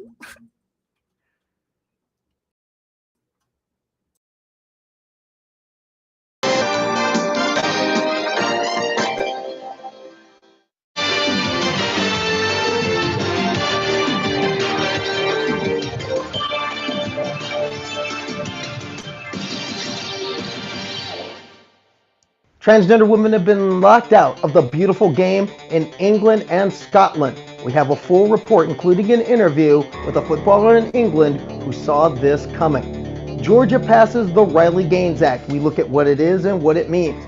The Trump administration tells the University of Pennsylvania either erase Leah Thomas or we'll erase your funding. And one of the coolest cats in sports made history. We give an appreciation for Cal Calamia. It's May Day. Workers and athletes of the world unite. Hello again, everybody. This is Transposition Sports. I'm Carly Chardonnay Webb. The big story of the last few hours, England's Football Association, in line with Scotland's Football Association 2 days ago, announced that transgender women will be banned from women's competition in the sport effective June 1st. The official statement from the FA, our current policy, which allows transgender women to participate in the women's game, was based on this principle and supported by expert legal advice. This is a complex subject, and our position has always been if there was a material change in law, science, or the operation of the policy in grassroots football, then we would review it and change it if necessary. The UK Supreme Court's ruling on 16 April means that we will be changing our policy. Transgender women will no longer be able to play women's football in England, and this policy will be implemented from 1 June 2025. We understand that this will be difficult for people who simply want to play the game they love and the gender by which they identify. We are contacting the registered transgender women currently playing to explain the changes and how they can continue to stay involved in the game. Now, a number of grassroots sporting and activist organizations have responded to this. One of those, your favorite football team and mine, Truck United FC. Their official statement read, "Everyone at Truck United is deeply disappointed and outraged by the decision announced today by the Football Association to ban transgender women from participating in women's football from the age of 13. For many years, the FA has had stringent and carefully considered policies in place regarding the inclusion of trans women in the women's game. These policies involve strict eligibility criteria, including hormone level monitoring, and we supported the processes that were implemented. Under those guidelines, trans women were able to play without incident. They were welcomed by teammates, coaches, and supporters, becoming valued members of their clubs and making a positive contribution to the sport. Importantly, there has been no football-specific evidence to suggest that under the previous policies, trans women pose a risk to fairness or safety. Scientific research has shown that trans women who have undergone hormone therapy do not possess any significant performance advantage over cis women. Being allowed to play football has had an overwhelmingly positive impact on the physical and mental health of many trans women. We know of numerous individuals who have found not only joy in the game, but friendship, community, and purpose through their involvement in their clubs. To have that taken away so suddenly without meaningful consultation or justification is devastating." An athlete who made her voice heard, endurance racer Charlie Martin, she put out this video earlier today. We're 1 week on from the Supreme Court's decision that the legal definition of a woman will now be defined by biological sex. So transgender women are no longer defined as women under the law in England. And just today, the FA, the Football Association, have announced a blanket ban for all transgender women competing and playing football coming in from the 1st of June. So this affects people from the top right the way down to grassroots. Someone affected by this actually reached out to me today, so I'm just going to read you their words. "I'm reeling from the decision from the FA to ban trans women from playing football. I've played for the last 5 years with no issue. My entire social circle is based around the game and the teams that I play for. I'm absolutely broken this afternoon. Honestly, I don't know what I'd do without football and being part of that team. It's such a cruel change. 20 trans women playing non-professionally with their friends every weekend, and they've just banned us." This is the impact, right? This is the reality of what happens when you stop people from just simply playing, again, football, right? We're not talking about elite athletes here. We're just talking about normal people, normal people's lives, people's social circles, and everything that sport gives people, and social framework that is attached to it. This makes me angry on so many levels. Just parking the whole debate around whether trans women do or don't have any physical strength or advantage over cisgender women. Like, at what point did strength become the most important criteria for defining whether someone's any good at football, right? I don't know much about football. I asked ChatGPT, and actually it turns out it's about tactical intelligence, physical fitness, mental toughness, work ethic, vision, creativity, versatility, balance, ability to read the game around you, spatial awareness, nutrition, access to training. Like, there is no justification for this. There are no stats. There is no research. There is no argument at all to justify this. And yet, I bet you, when it comes to Pride Month, I bet you the FA will rebrand their logo and put it in Pride colours and pink wash the hell out of it, because why not? At what point do people just say, I've had enough of this bullshit? Like, at what point do the general public have enough of an understanding of the issues around trans people in sport, of which there are none, and turn around and say, hang on, this doesn't make sense, we're being lied to, we're being misled? Because that is what is happening again and again and again and again. On the other side of the line, the head of Karen's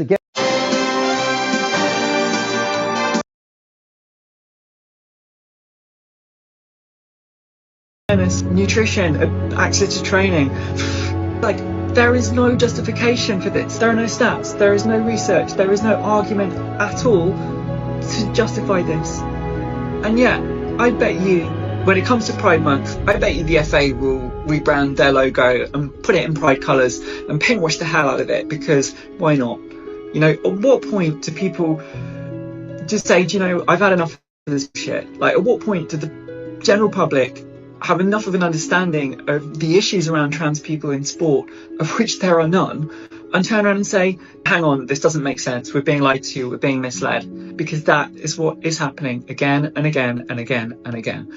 On the other side of the line, the head of Karens Against Women's Sports UK, Sharon Davies, had this to say. Whenever this gets brought up, and I must admit I've been getting crosser and crosser as the day goes on, particularly with the BBC, surprise, surprise, who keep saying, do I feel sorry for these men that are in the women's game of football? And I would say, well, no, I feel sorry for the women that have had several injuries and lost places on their teams and don't get equal opportunities in the sports world. So, you know, this is what it's all about. Women's sport was kicked under the woke bus. It was basically, they were told they were just no longer worthy of fair and safe sport. And then something like football, which is a contact sport, that actually, you know, increased the risk of injury as well. So, no, I mean, I'm just really pleased that common sense is prevailing at last. Directly affected, an estimated 20 transgender women who are registered to play football in England by the FA. One of those talked to me yesterday. Her name, Amelia Snowden, a goalkeeper midfielder for Castle Park in the 7th tier of the National Football Pyramid. She wrote a heartfelt letter to her team after the announcement of Scotland's FA's ban came out. And she said she had to leave before she was pushed. Here's that interview for you now. Amelia Snowden, welcome to Transposition Sports. Hi, thanks for having me on. Right out of the gate, there's still a match left. Why walk away? It's because it's mostly a pride thing for me, but also a control thing, I guess. I'm a strong-willed person. I just wanted to be in control of my own destiny. I also knew that having that message to say that a ban has been passed or something like that would hurt. And I think it would hurt me more if I hadn't stepped away myself. So that's my main motivation. Now, one thing, Castle Point is in the English FA. They're still standing firm. Do you think it's going to end up going that direction? And if so, why?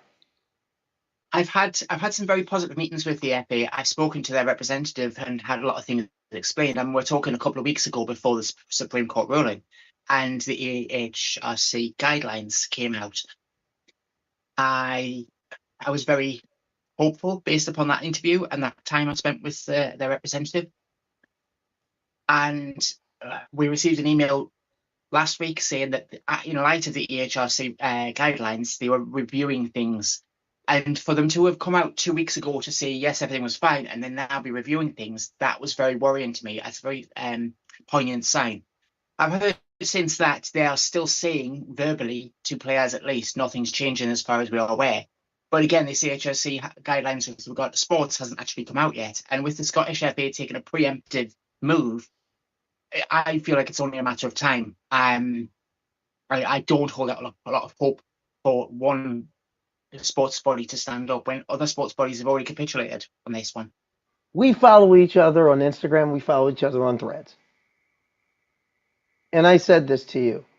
Why not play until they throw you out?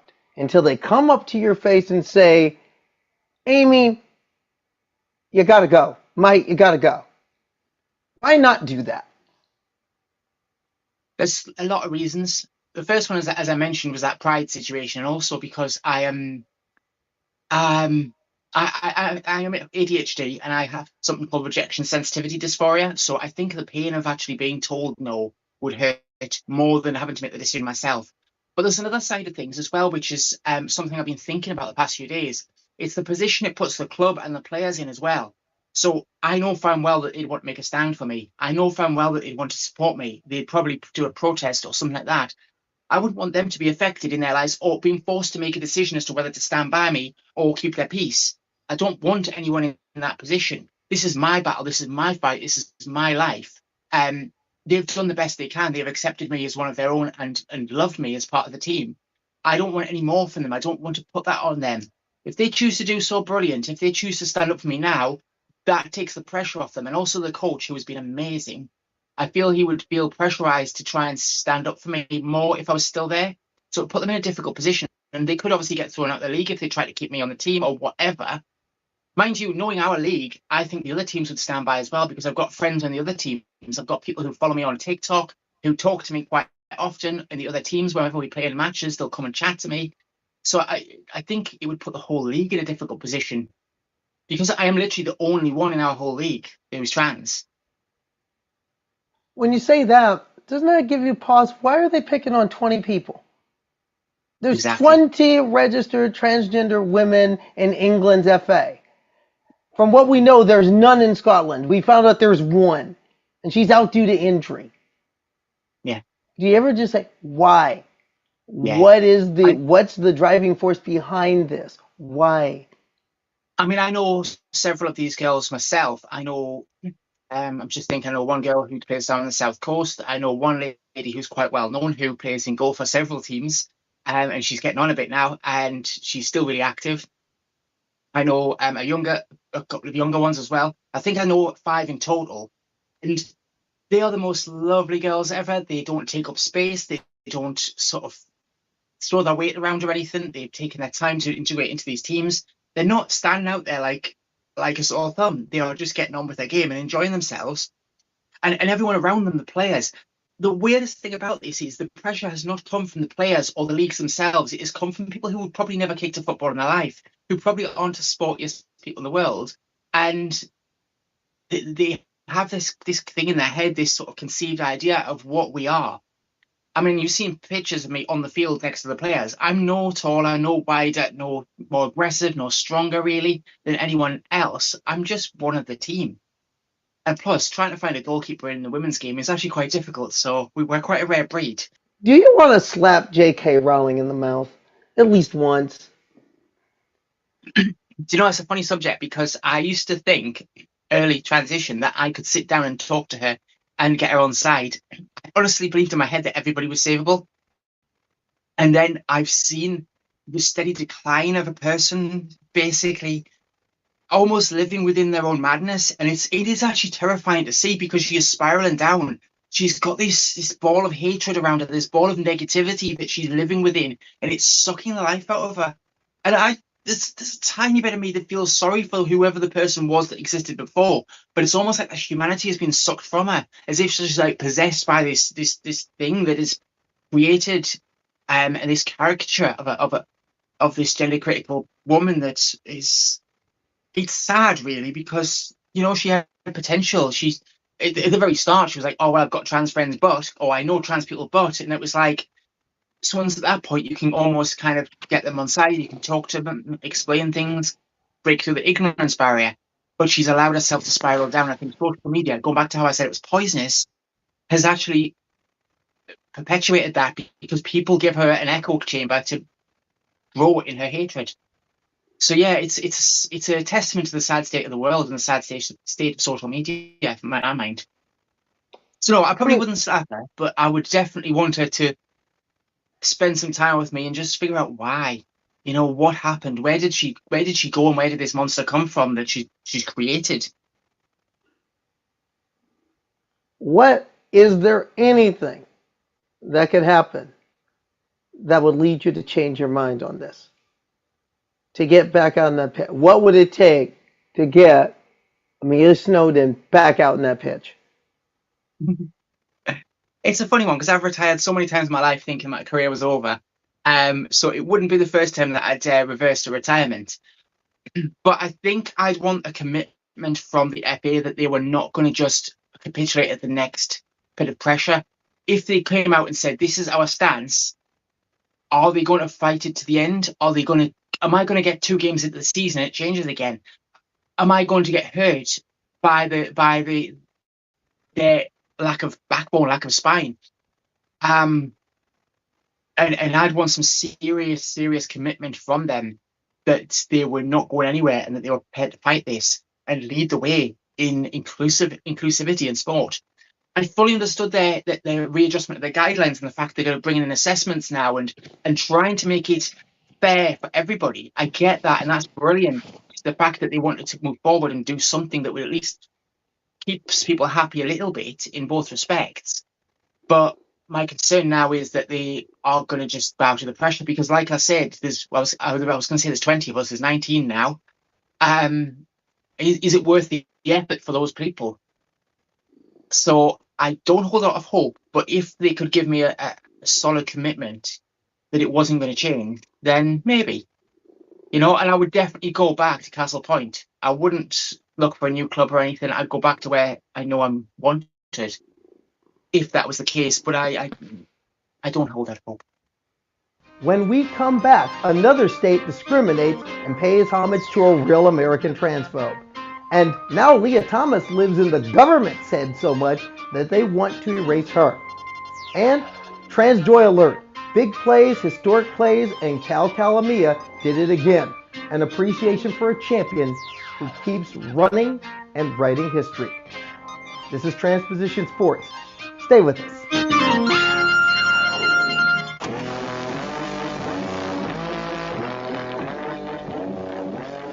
Meow, yeah, meow, yeah, meow, yeah, meow, yeah, meow, yeah, meow, yeah, meow, yeah, meow, yeah. Wait a minute, Kitty's gonna get it. 4 paws in when I'm standing on business. I'm the cute kitten, all the rhinos bitten. This show can handle all the cuteness that I'm getting. I'm not a beginner, no, I'm a winner. Hurry up, Carly, go get me my dinner. If Carly can spit rhymes, so can I. I'm Kirby the Cat. We'll be back.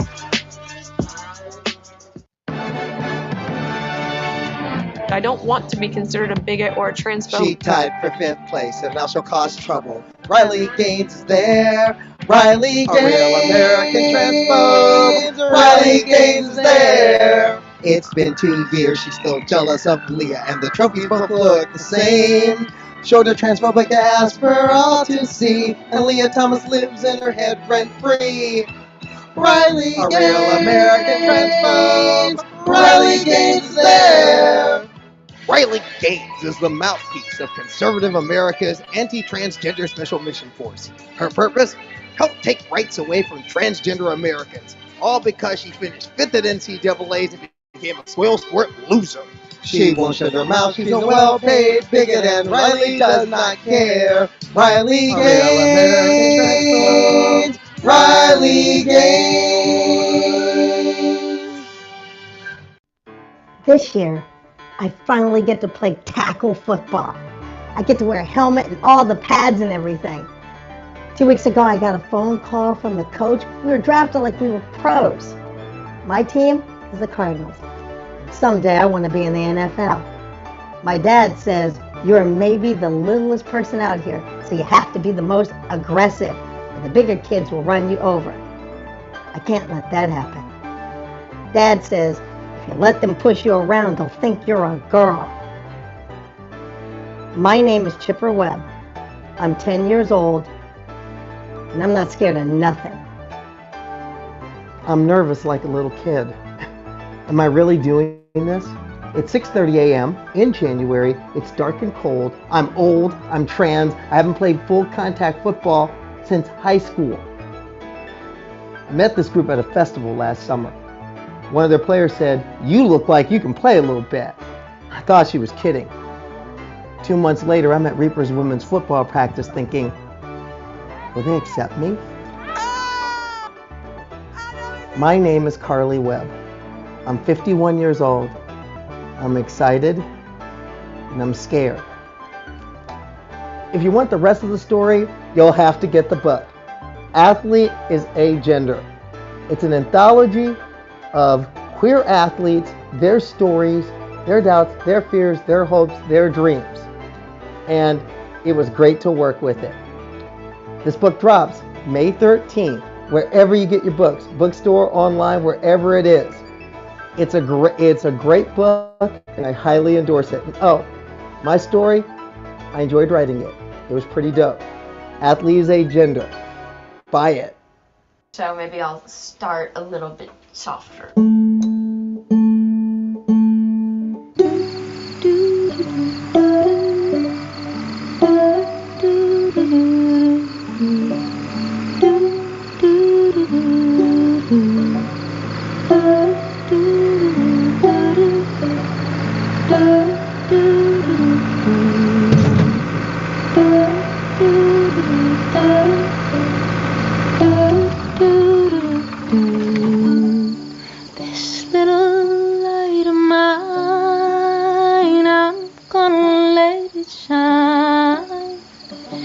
This little light of mine.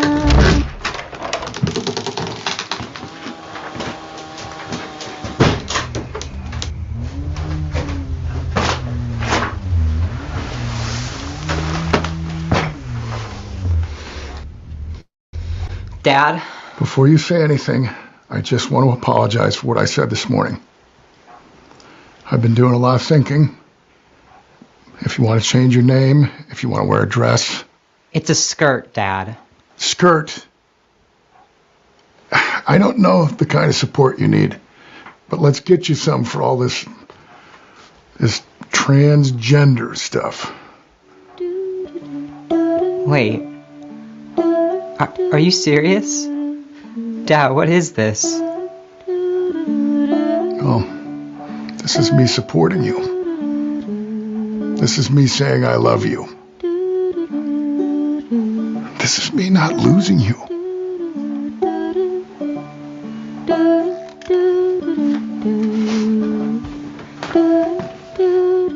Love you, Dad. Love you. Holly.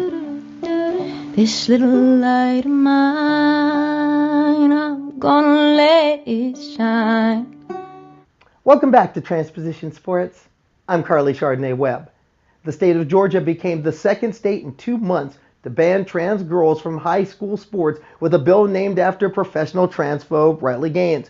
On Monday, the Riley Gaines Act was signed in Georgia. Last month, West Virginia Governor Patrick Morrisey signed a similar act with the same title. Oh, just a little reminder about Governor Morrisey. Remember, he said this about a middle school kid while he was running for the office he currently holds.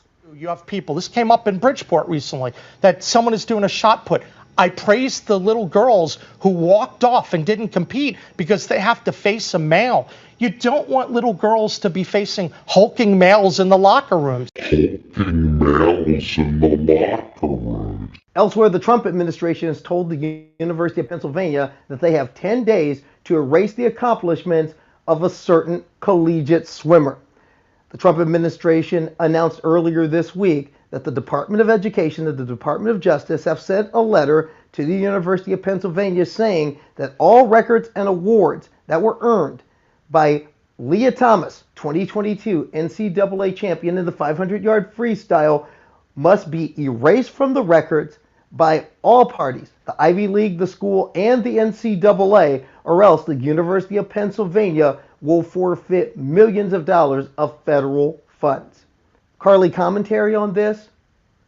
The University of Pennsylvania, in some ways, has pretty much distanced himself from Leah Thomas. I remember an interview by the current head swimming coach at Penn. When someone asked him about Leah, he said, "I'm not talking about Leah." So it wouldn't surprise me too much if the University of Pennsylvania capitulated, or even if the Ivy League capitulated. We already know the NCAA just might. But this sets a very dangerous precedent. But it's a precedent in line with current Trump administration policy. The Trump administration, as we've seen, are not only willing to change the country, they're willing to change the history of the country to fit a certain agenda. If the University of Pennsylvania really believes in its standing as an academic institution, they wouldn't even have to wait 10 days. In fact, I feel they've waited too long already. They should tell President Trump no. The University of Pennsylvania swimming program followed all NCAA protocols and rules, as did Leah Thomas. For this gross rewriting of history based on hysteria and fear, this would set a dangerous example. This is Orwellian to the core, and it should be rejected. But even if something like this is done, petty and political as it is, journalists like myself know the real record, and we will always call it out. After all that, we need a trans joy alert. So can we get one? Yes, we can get one. First, last week, Northern Super League, Canada's Women's Soccer League, inaugural game. Check out Quinn.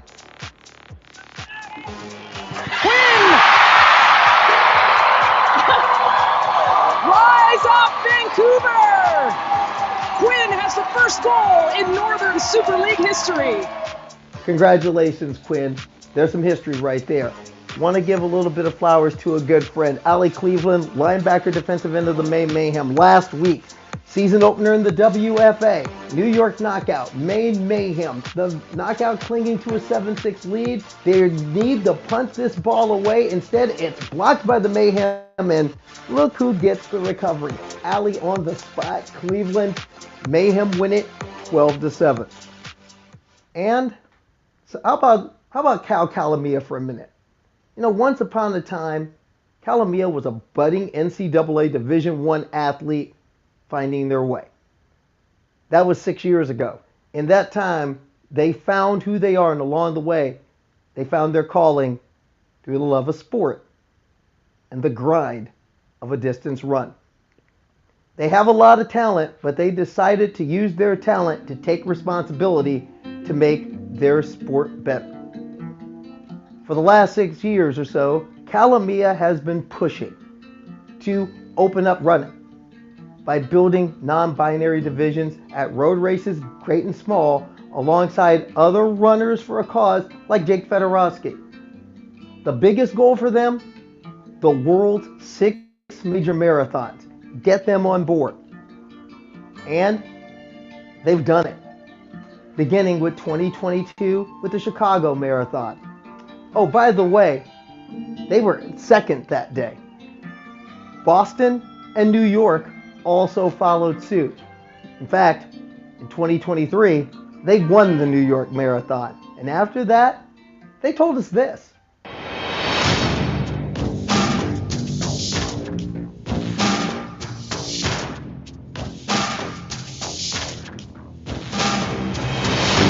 Something that I love about marathons is that everyone is celebrated, right?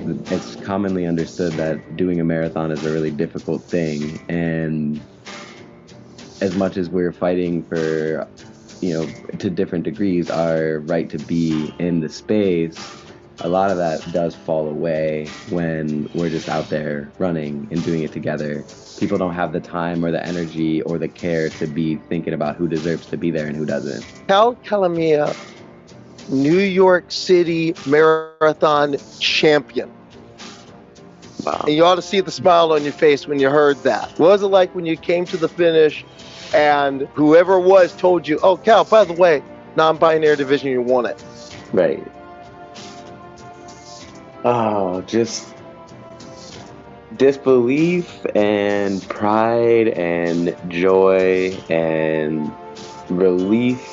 I feel like so much of leading up to this race, so much of what has been on my mind was I have to prove myself. I have to prove that I deserve to be here. I have to prove that I deserve to run. I have to prove that I'm not cheating. There's all this proving. And when I crossed that finish line and won this division, I thought, I believe there's nothing more to prove.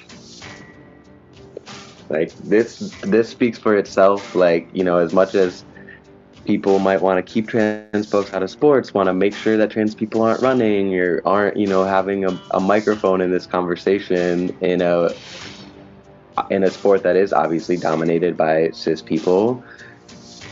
Oh well, this is like an undeniable testament to the resilience of trans athletes, and to know that behind the scenes, trans athletes are often working double time to even show up to a space, but to also perform, to perform and to win is everything, every roadblock that everyone tried to put in the way wasn't enough to keep me from my sport and wasn't enough to keep me from excelling in my sport.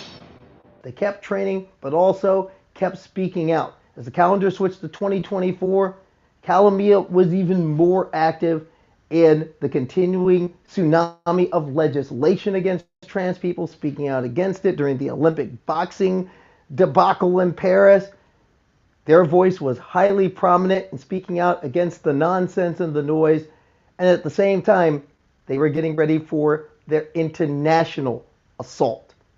Having already done Chicago, Boston, and New York, now it was a matter of the other 3. You see, when you do all 6 world major marathons, you get a thing called the 6-star medal. That means you've done all the 6 majors. Well, in September 2024, they went to Berlin and finished second. And then in March this year, Cal went to Tokyo. The last holdout. They were the last world major to put in a non-binary division. It was something that Cal had pushed for. And on that day, Cal pushed to victory. And then last week in London, Cal made it 2 in a row. Cal grabbed the race by the throat at the London Marathon and won the day, winning the event and also getting that coveted 6-star medal.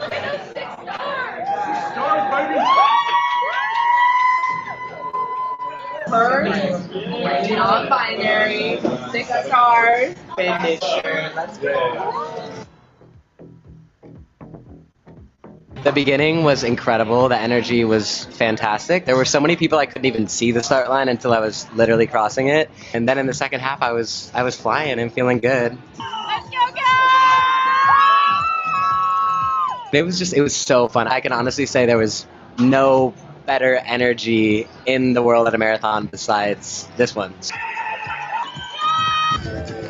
It just felt like the right place to end my 6-star journey. Feel really lucky, really excited to have won the non-binary division. That was sick. And now I've placed first or second in every world marathon major in that division that I never imagined would even exist. So I have no complaints. It's time to celebrate. To say that Cal Calamia has come a long way is an understatement. They've not only gone the distance, they've transcended it. And they're already looking at the miles and history ahead. With great talent comes great responsibility. Cal Calamia's lived up to that, and that's why I look up to them. For Transposition Sports, I'm Carly Chardonnay Webb.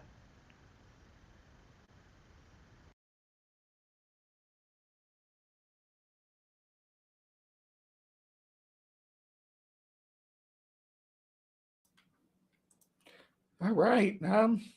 Just going to pull my microphone back out. Got Carly still here. I don't know if Steph stepped away, but all right. That was a great coverage.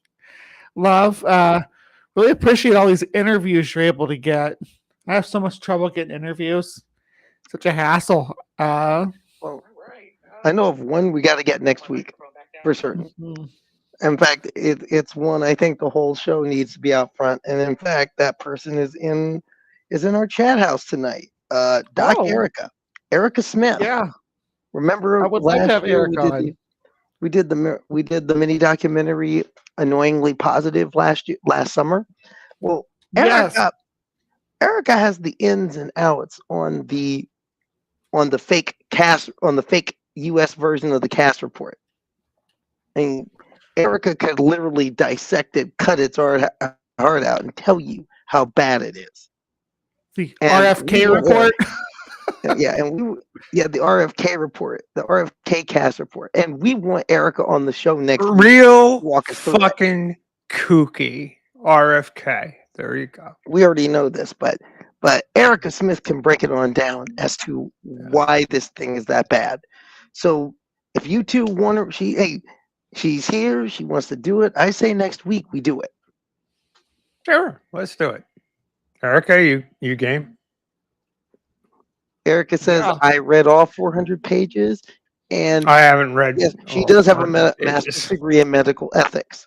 We appreciate you, Erica. You're amazing. Annoyingly positive. Go to. We've got a link for Erica.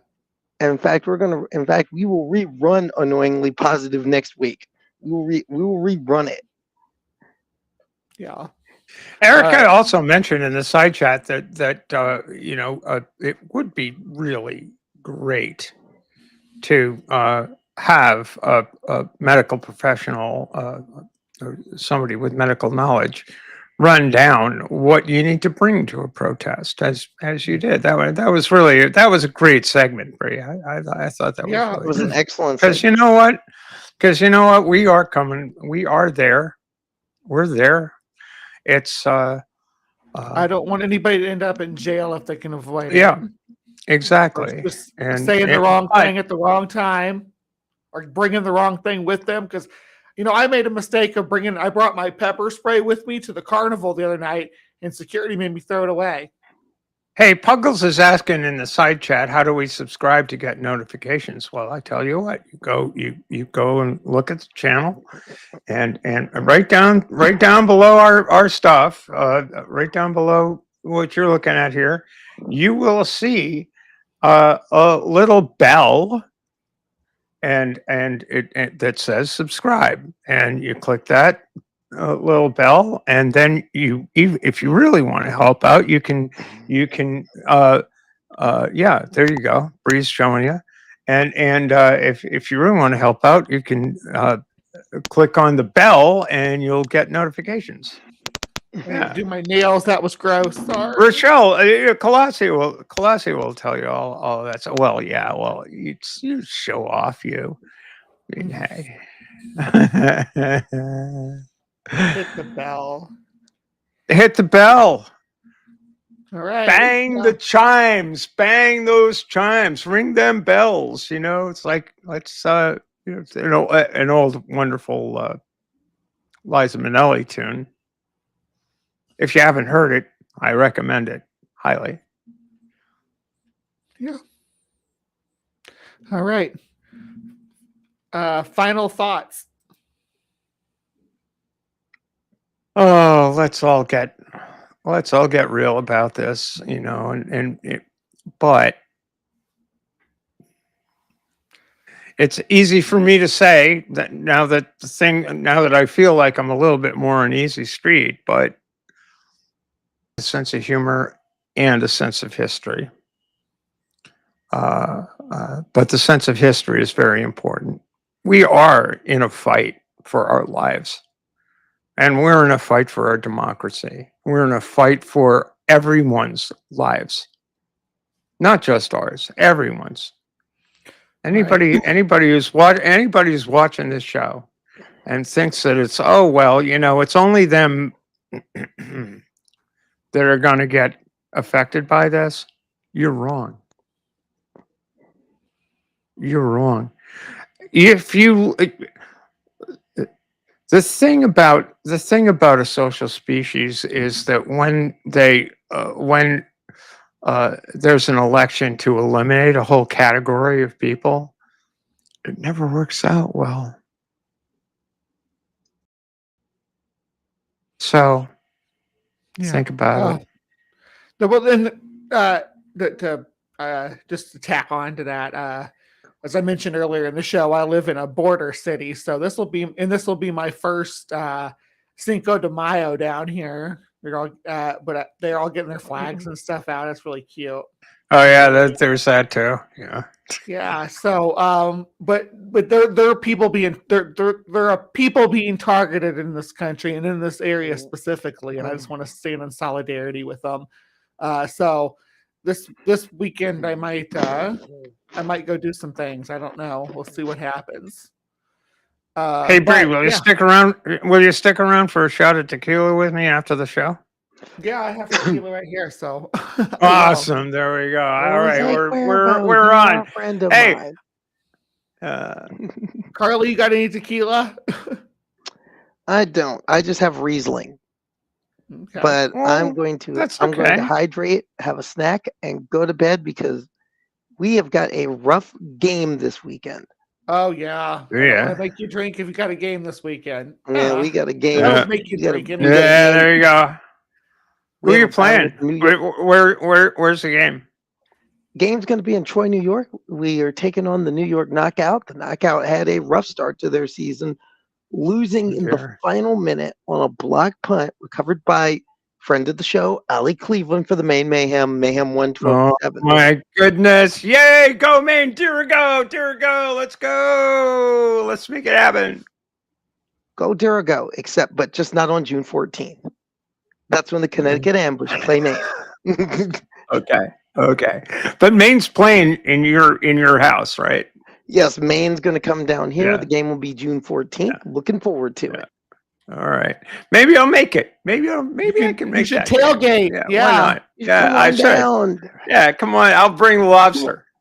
It's Come got to on be down nice. to The the- weather's got to be nice this time of year. It might be, it might be tattoo. It might be the Tattooine Bowl in June. Oh my. Remember, we're in full. This isn't flag football. It's full pads, full contact football. I understand what the game is. No, Bree might not. I know.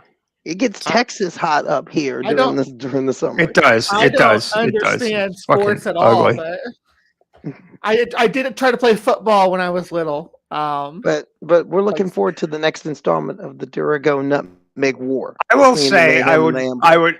I never played football, but I cannot imagine playing, in full pads in June in New England.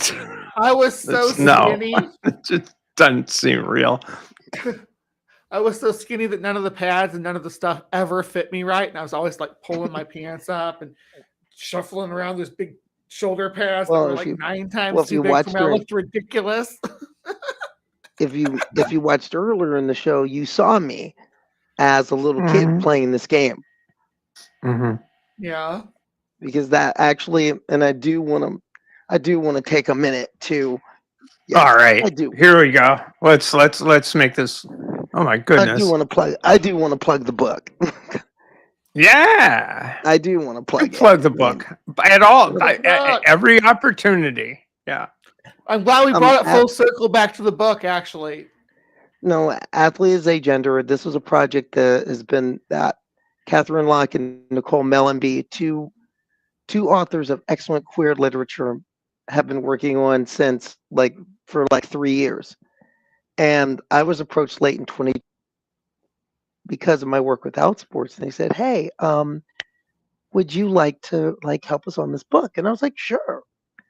What'd you have in mind?" It's like, "Well, maybe you can interview somebody. Maybe there's a story from your own life after you're an athlete."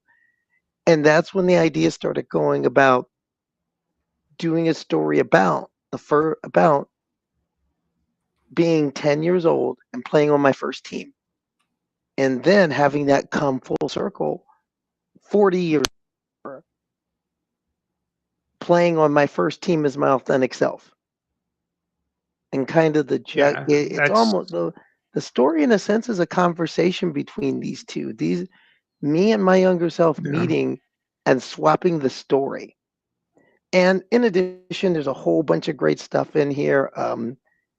There's some excellent stuff. Skylar Bylar wrote this beautiful, beautiful short about his last race at Harvard and how that wove into his entire career as a swimmer. Keynes Mountain, venture athlete, trans man, wrote about testifying in the state. Adam wrote about making the comeback to get to the Olympics and getting a medal. There's a lot of great stories in here. And I was proud to be a part of this. This is a book that's geared towards middle school kids. So in certain parts of the country, it just might get banned. And it surely will. And I'm always a believer in reading a banned book. So, but seriously, by all means, pick this book up. I put the link in the chat. I'm also going to put the link in the comments of where you can buy it. I mean, it's going to be on Amazon. We'll put a link down below in the show. Yeah. Oh, it's going to be on all the combines. I almost forgot to do this. I meant to do this as part of my thing too. We're going to close out with this. After this is over, it's only a minute long. Then you just play the outro stuff. I just wanted to share this. Mm-hmm. All right, here we go.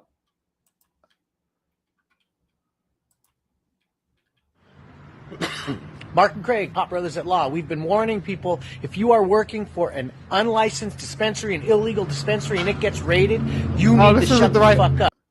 This isn't the right one.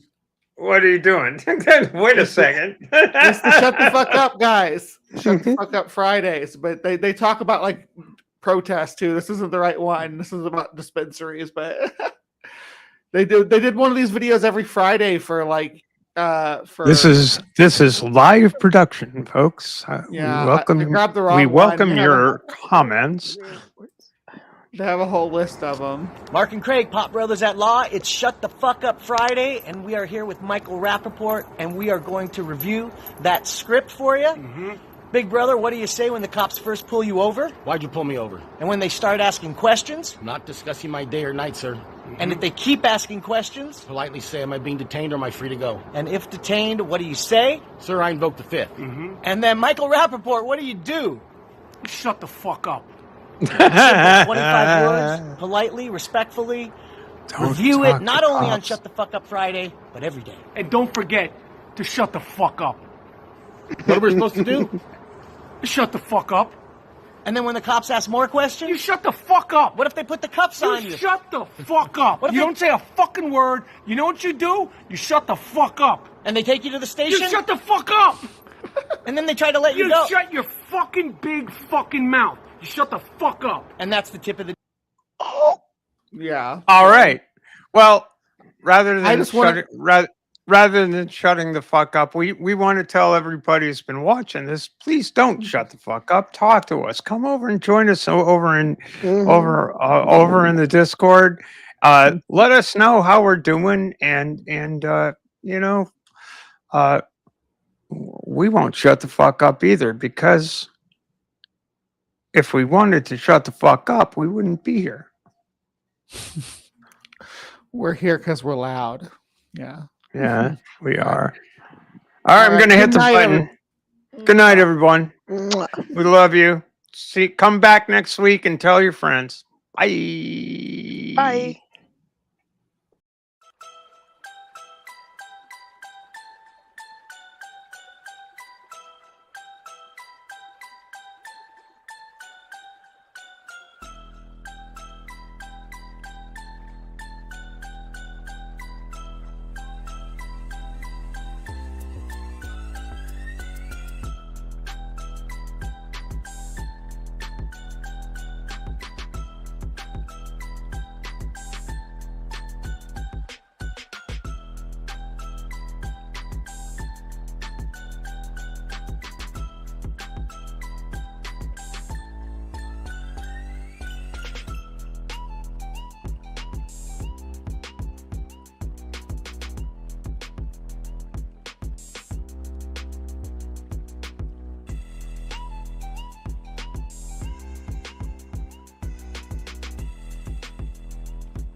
Hey, girly pop.